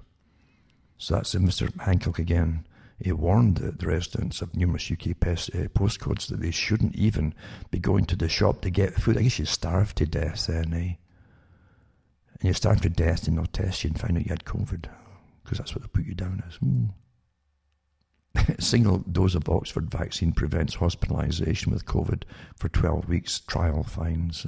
So you're experimenting. That's where they're coming out with the studies now. And again, Fauci in his articles are talking about just go ahead and get the second vaccine. Don't wait. So there you go. Vaccine passports and health passes is showing your papers the new normal. Well, of course, that's exactly where it's supposed to go. Totalitarian regimes always restrict travel. And this isn't going to be just for travelling abroad. That's how they'll put it across initially. But eventually it'll be your own local area, your communitarian little area. Because I gave these talks years ago from United Nations meetings that they had talking about the future and your community. And you'll be a communitarian, part of the collectivist society. And you won't need to travel much, except with public transport.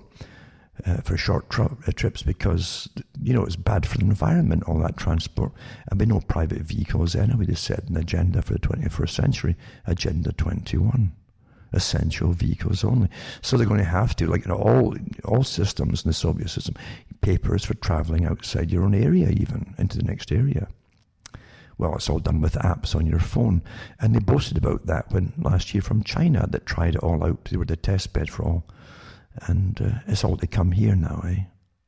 And so, as I've said before, they can't. The WHO said before, a few years ago, they couldn't force people to take vaccines. But they could force you to comply with the demands to take it. See? Well, but you could go and get food if you took the vaccine first, you see. Etc., you see? It'd be so easy, much easier if you just took the vaccine. You wouldn't have to have folk deliver it to your home and stuff, the food, no. Yada, yada. You might be able to go and meet people, maybe. You can't promise you will be if you take it, because they can't tell you.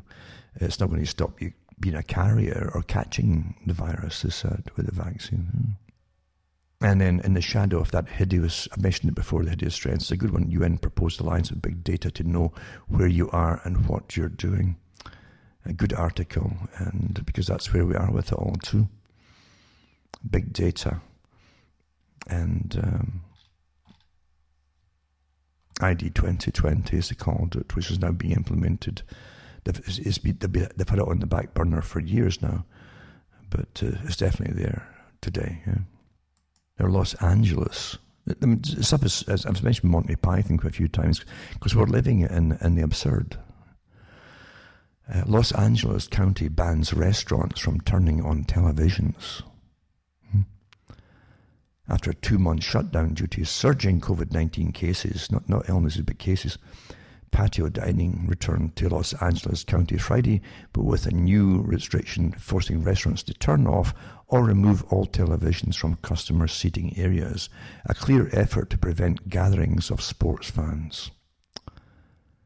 The country's revised health officer order also reinstates previous restrictions on outdoor dining, requiring servers to wear masks and face shields, limiting restaurants to 50% of patio capacity, limiting tables to more than 6 people, and requiring tables to be at least 8 feet apart. You roll up one pant leg as well, right? And maybe on a Friday, but not on a Thursday. Yeah. Or maybe on a Thursday in the afternoon, but not in the morning. You see, that's how much sense all this is. It's just nonsense. So, they don't want gathering and watching sports, for goodness sake, No, tragic, yeah. It'd be tragic if the Super Bowl becomes a super spreader of coronavirus. Wow. Oh. And again, John Whitehead's commentary I've mentioned already, the deep state stealthy, subversive, silent coup to ensure nothing changes. Because that's what you're living through. There's a continuation, folks, of the same system.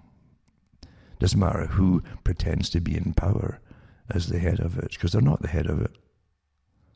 An implanted vaccine package, ID. Germany's parliament has ratified Gavi's digital agenda, ID 2020.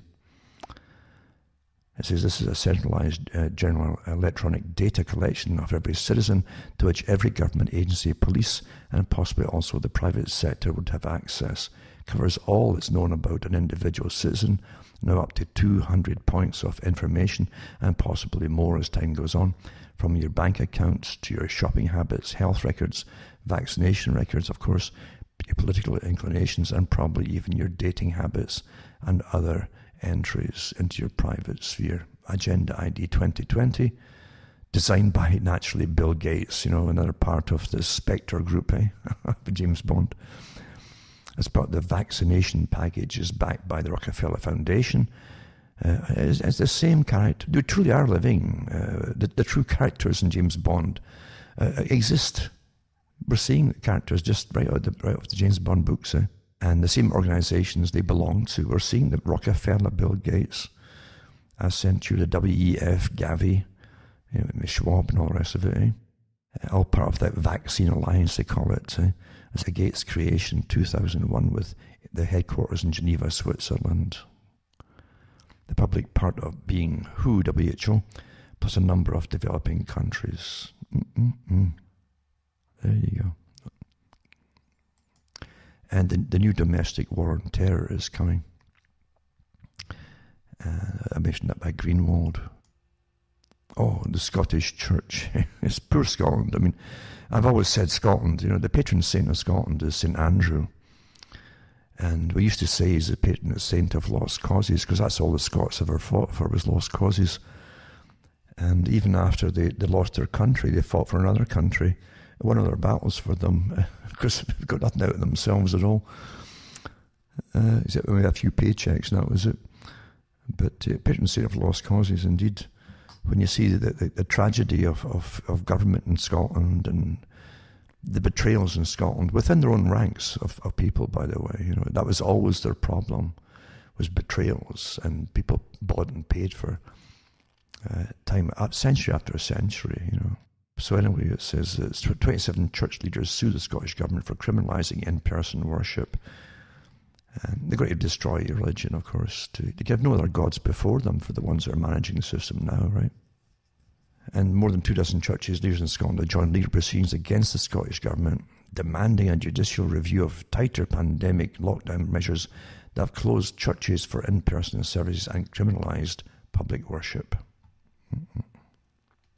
At one time they had power, Why do you think this is all happening now when everything is so weak? And what used to be really strong churches has been long gone, actually, from my lifetime. For strength and communities all breaking apart, and TV taking over and giving you a different culture, etc. But at one time, too, the churches weren't just churches. They were community halls and so on. They had big events for your communities. And the children went and had parties and different things all year round, different things on the go. So it was a central hub for the people. But that went out long ago, And then started building not church halls, but town halls for the people and so on. Community events were held there then, and the churches started to die off gradually. World War I definitely destroyed a lot of it. World War II finished it off for most folk. They couldn't understand why the state used the churches, which they certainly did, to help promote the ongoing war rather than just rebelling against going off the war. And so the churches were compromised completely, and the people just lost all faith in it because of their compromised positions, backing the state. The Church of England was a big backer of the wars, World War I and II. And Scotland wasn't far behind it with its churches too. They were already fragmented in Scotland big time, because in Protestantism you have schism after schism until they're all different, little tiny differences between different sects. Some of them into the absurdities, in fact, of differences, and they lost their strength. The Catholic Church again suffered World War I and II because of the massive loss of life. And they couldn't understand why a deity would let things happen. They never understand that regarding deity is deity gives you free will. Otherwise, you'd be a robot, and you'd make your own choices, really. But it's true enough, when any church starts to back the state, they're going to lose a following.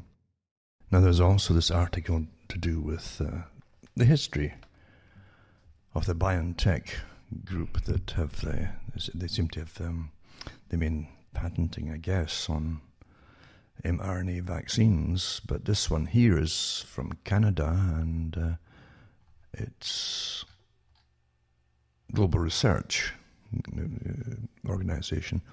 What's not being said about the Pfizer coronavirus vaccine? It says human guinea pigs, ?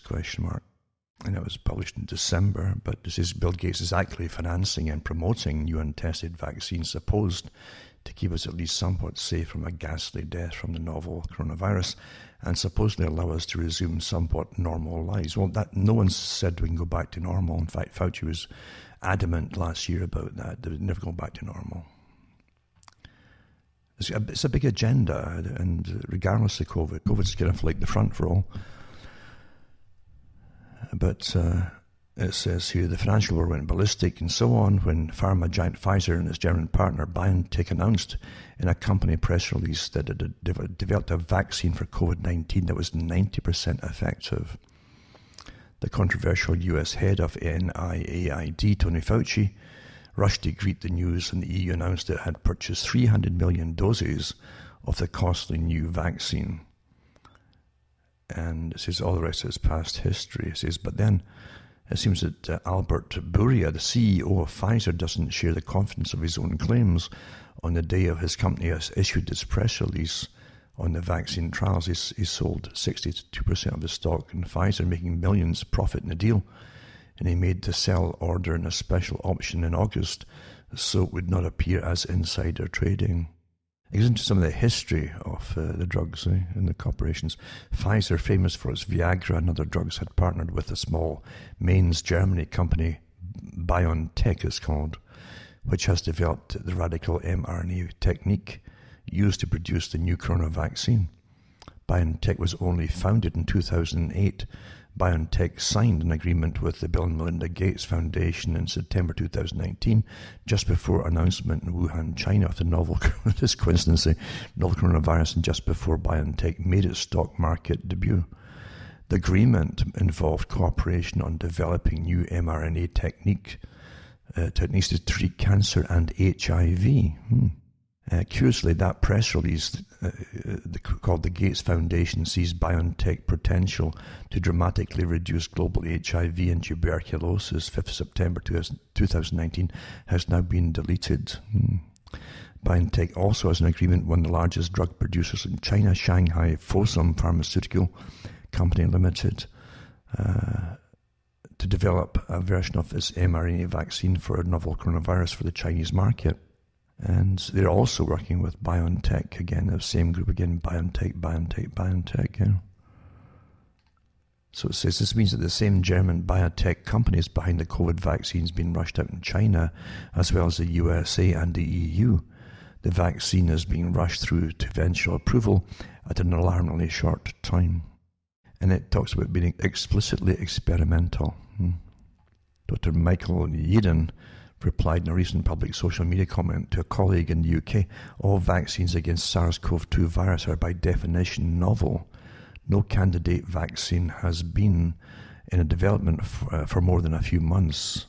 Yeadon then on to declare that if any such vaccine is approved for any use under any circumstances that are not explicitly experimental, I believe that recipients are being misled to a criminal extent. This is because there are precisely zero human volunteers for whom there could possibly be more than a few months past dose safety information.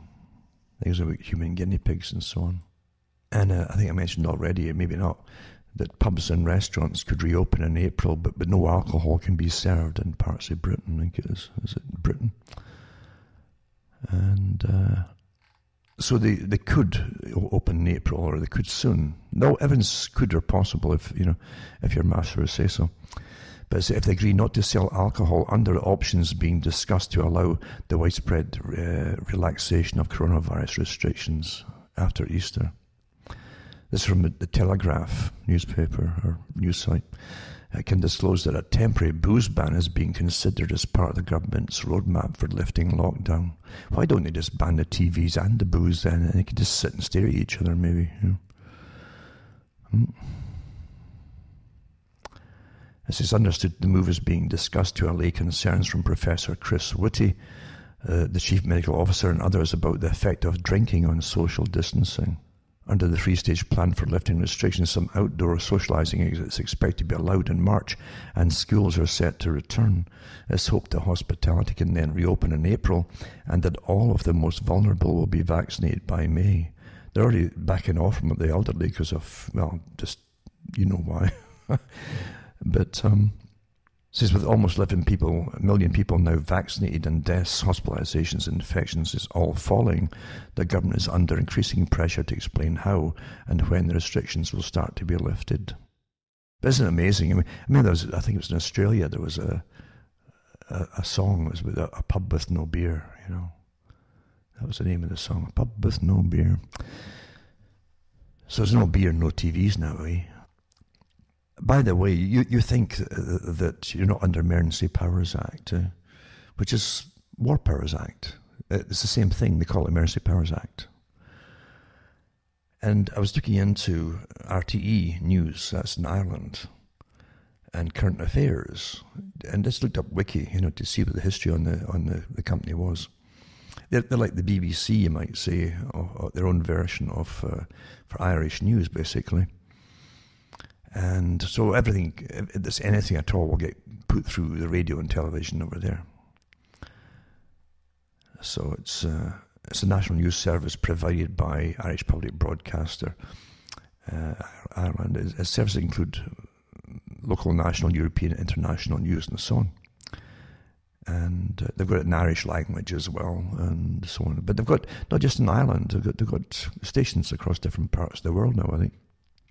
But just reading through it, the boring stuff that I read through, you know, but it gives some of the history. It started in 1926.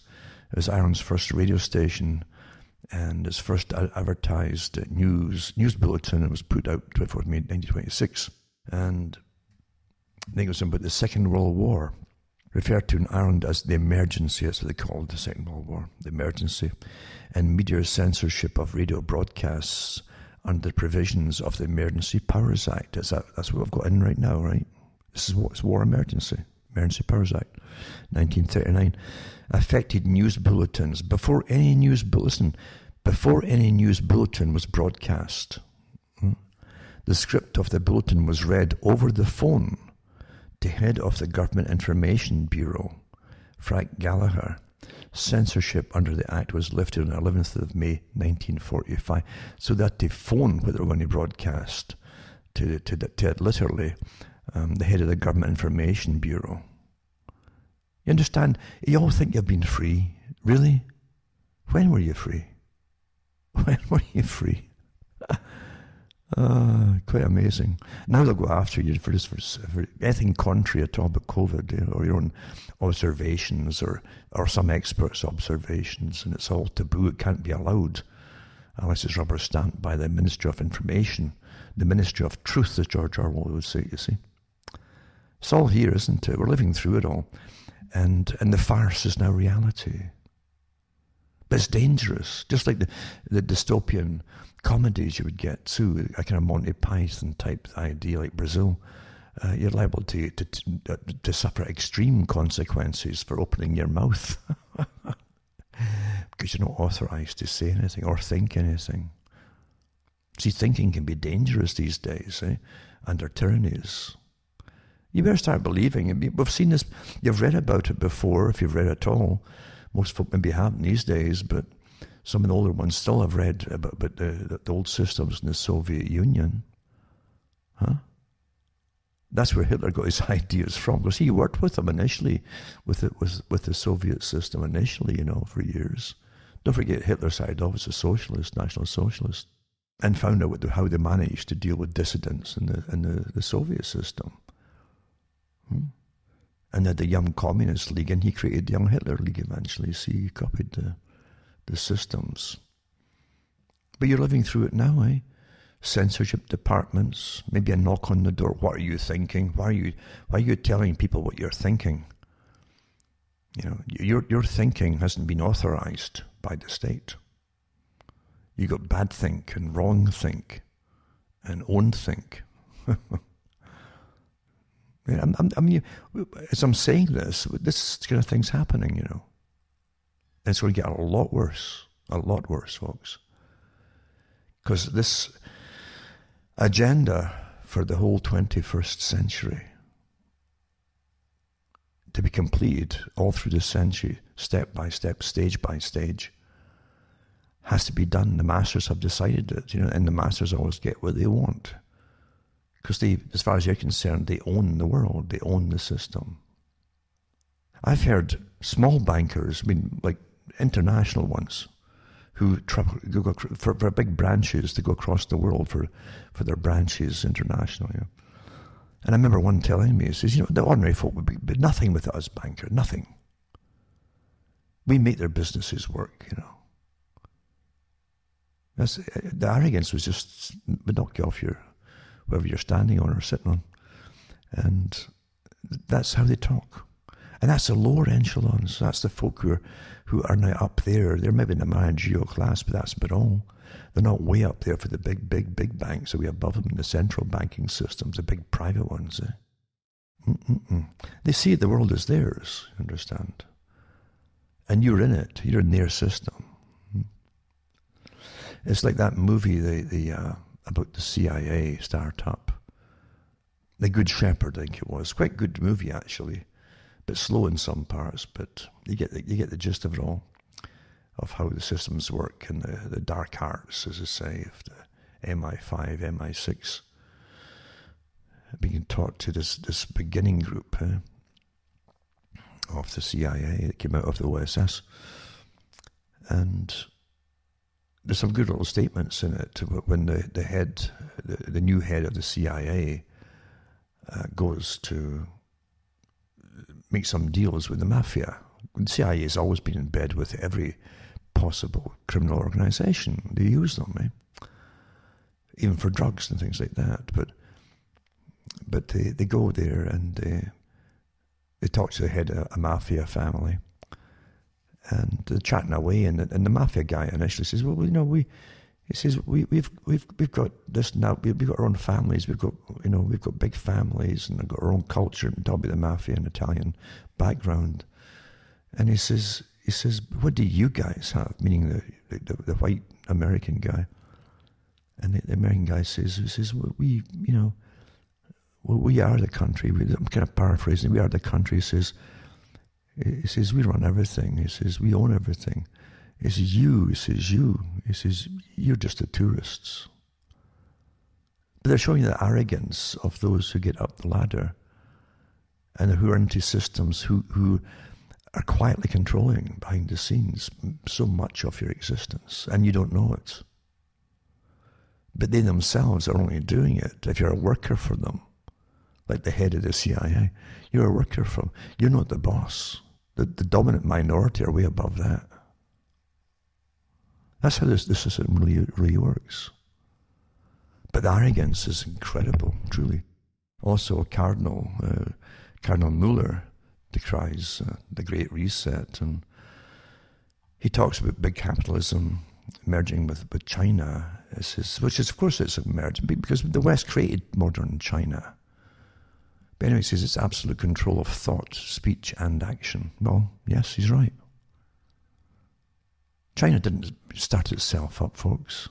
We gave them all the factories through free trade agreements and made China the most favoured nation trading status to give them all the breaks and taxations and things. And we funded the factories to move over there and set up. I tell you. And COVID vaccine passports to allow Brits who've had the jab to go on summer holidays planned by government, it says. And that's how this is from I think the Sun again. Yep, the Sun news outlets. And so the UK is developing a vaccine passport system as Greece prepares to let in tourists who have had the jab. So you can show that you get proof of inoculation as a condition of entry. And they got their article from the Times as well. And the links are here too, on this one too. And it comes as despite politicians, they call them ministers, were politicians repeatedly insisting that vaccine passports are not part of their plans. Well, when will you expect truth? Well, why do you keep expecting truth from politicians? You say you don't believe in miracles, but you keep expecting one day they're going to tell you the truth on anything. So tourism makes about a fifth of the country's economy, which has been battered by the deadly pandemic. So there you go, there's your passports there. And to get anywhere at all, and eventually you'll be inside your own country. You know that too, don't you? Because I read articles years ago from the WHO of their wonderful plans, and if they can only get them to pass, that you would need passports inside your own country to even go into grocery stores eventually. We don't force you to take jabs. We just coerce you into making it impossible for you to live without them. You see, that's how they really do it, isn't it? Don't you get fed up being treated like a child your entire life? And then when you're trying to become an adult, they threaten you. And then you go and vote for them. What's wrong with you? So that's the system we're living in or existing in, folks. And it's not going to get better. It'll get a lot worse. Because the World Economic Forum has told us that everything is riding on this agenda. They had tried to get it all through with the climate change. Oh, you're killing off the planet. You're the enemy of nature. You're the enemy of the world. Oh my goodness, the Club of Rome. Eh? So man is the enemy. And because of droughts and famines and so on, it says that would fit the bill, that man is the enemy. And so by using that as an excuse, they'd regulate you into the poorhouse, basically. And it's not fast enough. We weren't listening to them, we were ignoring them, and bingo, well, COVID breaks out after they said that at the meeting in 2019, that folk weren't listening to them, the climate summit. They'd have to do something more drastic. And just like 9/11, where the PNAC group said, well, we need a Pearl Harbor event. Well, bingo, you get your Pearl Harbor COVID events for this one, just the same, and the whole plan gets dusted off and rushed into action. Sad but true. That's how it really is, isn't it? We're living through it, and folk don't recognize what they're living through. Now here's another one too, which I really didn't believe it at first. I had to wonder, because I've read articles over the years to do with the Soviet system. Orwell showed it too in 1984, where the children were taught and raised in school to snitch on their parents as spies, you see. But we saw it working in the Soviet Union. That's where Orwell got the idea from.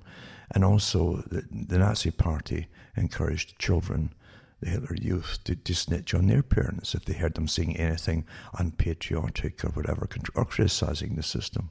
And we always thought, that's incredible. No wonder we went to war against, and yada, yada, yada. That's what you're taught. That's what you're supposed to think. Oh, we went to war to fight against that terrible kind of system.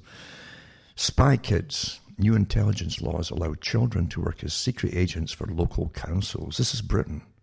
This is from the Daily Mail.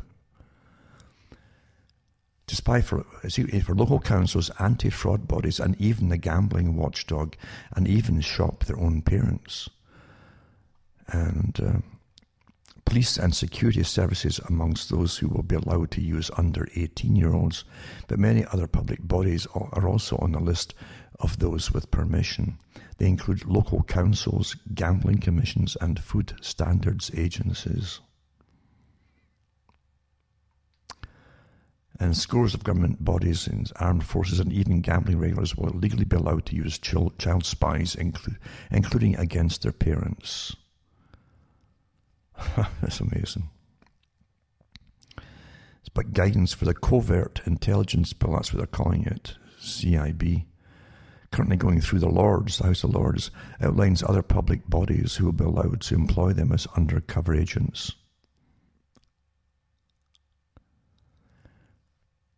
It says the public, which has been published online, and I think I've got the link for it here too, mind you. It should be included in here, yeah. Prohibits those under 16 from being used to inform on their parents or guardians, but it permits the use of older teenagers to be used against their own family under special circumstances. In other cases, authorizations, I should say authoritarians, should not be granted unless the special provisions contained within the juvenile's order are satisfied, it notes. A CHIS aged 16 or 17 old should only be deployed to gather evidence against their parents or any person who has parental responsibility for them, where careful consideration has been given to where the authorization is justified in light of the fact. This is astonishing, eh? I tell you.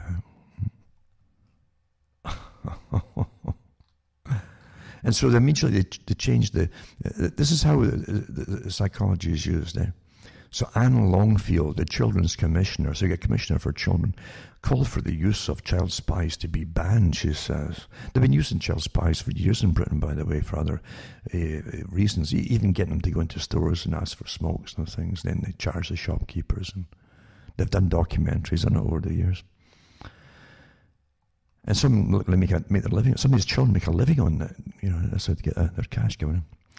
Anyway, she says, I remain to be convinced, she says, that there's ever an appropriate situation in which a child should be used as a CHIS. She told the Telegraph, this practice is not in the best interests of the child. See how she spins it, she's trying to condemn it. What about society? The interests of society? Huh? As well as police, MI5, MI6, London headquarters pictures, and the National Crime Agency, the list of agencies including the Gambling Commission, County and District Councils, the Environment Agency, and the Food Standards Agency, right? They can all use it as well. It's passing through Parliament right now. We're being going through it, and there's folk are complaining about it. And also they've got... There's another one too, is a legislation which aims to protect undercover operatives from prosecution if they're forced to break the law on operations. So anyway, that's the system we're living through, isn't it? And under any other times, in any other time in history, would say for what it is tyranny. And these are dystopian governments, obviously, dystopian times. And authoritarian systems, which are not democratic by any means at all, being rushed through all these different kind of laws and ridiculous agendas, which at any other time in any other country would have been massively condemned.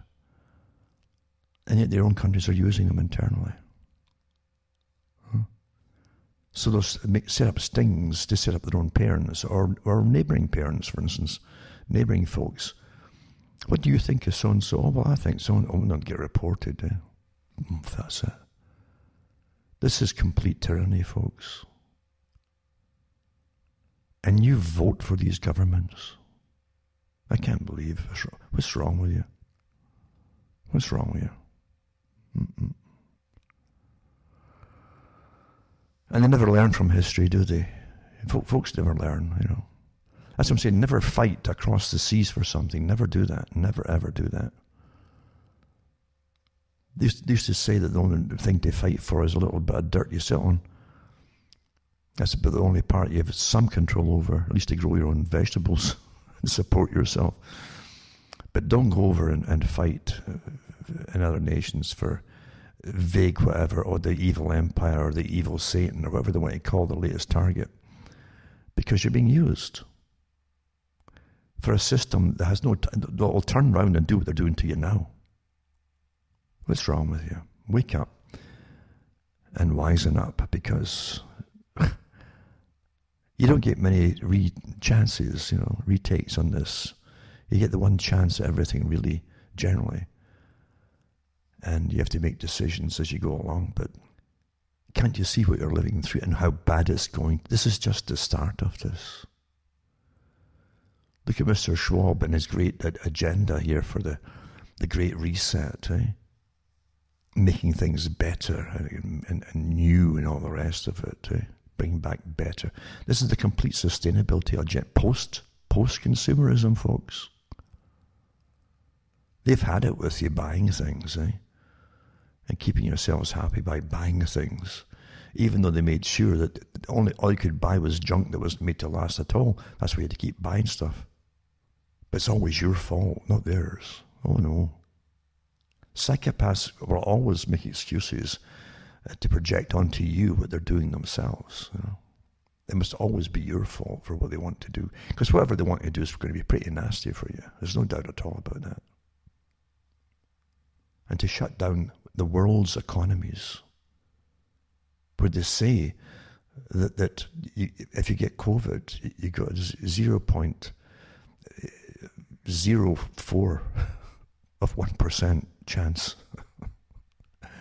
of becoming ill with it or sick or dying. And now you'll notice too, they already have lots of good treatments in the hospitals, good antivirals and so on. So even the folk that were dying before last year because they were ramming those stupid ventilators down their tracheas, they're not doing it so much now, and folk are recovering much better. But literally 99% of the people don't even know they've had it and don't have symptoms pretty well.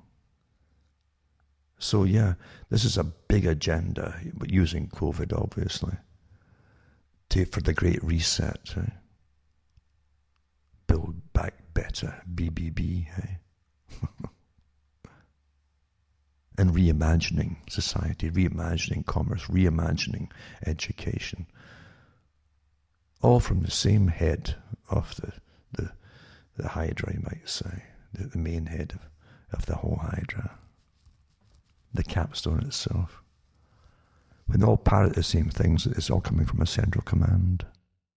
And once again, you're going to have to come through and have there's a few people who are committed to help each other out. It's because times are going to get bad, really bad. And you have to have each other to help you out with basic necessities and things that must be done occasionally here and there. Basic help. During terrible times. Because government is not going to make you happy, believe you me. They're not there to make you happy, no matter what they say, or to help you in bad times. People now are terrified of the governments. I think it was Jefferson talks about the systems. And he mentioned that when government was afraid of its people, you had some security and safety. But when the people were afraid of their governments, the system would fall apart eventually, or have to be made to do something, because you're under a tyranny, you see. When older folk especially are terrified to even go, like happened in Canada a couple of months ago or whatever it was, with a couple, the woman had a problem and she had to get medication for it, she had a prescription, went to the pharmacy and the cops basically arrested them. And she said they'd sat and pondered going out at all. She couldn't wear a mask, it was part of her problem. That she was getting the prescription for, it didn't matter, you see. But she said that she and her husband were worried about having to leave home because of what might happen to them by the police. And it did happen to them. So people are living in fear of their own governmental agencies. That shouldn't be, folks. These are the things we used to accuse tyrannies of. Tyrannies that were always across the sea somewhere. Now they're all here. And you can't go on for long like that. Because tyrannies don't stop being ruthless. They get worse, unfortunately, as time goes on. Because psychopaths start to get used to very quickly you obeying them. and then they become very impatient when they have to use more persuasion to get you to go along. And then they stop persuading you and just order you, like Fauci. What a system, eh? What a system. But the whole system is geared towards massive change. And what Quigley's talked about war, more done in 5 years of war, he's talking about massive changes. social changes. That's what you're in right now, using a war type scenario. The Great Reset isn't just finances, it's an entire structure of society and living, right down to the personal life, or if you should even exist in the first place. I remember giving the talks where I said that eventually you won't get born unless they need you for something. That's where they want to take it down the road, you know. You have to have a purpose to serve them, the great state. You know? So help each other out. Don't forget that. And try to patch up any differences you have with a few folk you may have fallen out with even, because these are tough times and you have to put things behind you. And don't start yelling to families and falling out with families about this. You'll need the families if you have families at all. And yeah, you will definitely need each other, believe you me. So remember, send a few bucks my way, cuttingthroughthematrix.com, list all my official sites, and send a few bucks, PayPal, cash, or personal check will do fine as well. And as I said, hopefully shortly I'll be able to get and post a few books off and get that done. So have patience, because the whole world's being forced into this right now. So you got to have a bit of patience all around. And don't fall out with each other, right? So for myself, Alan Watt from Ontario, Canada, it's good night. May God or your gods go with you.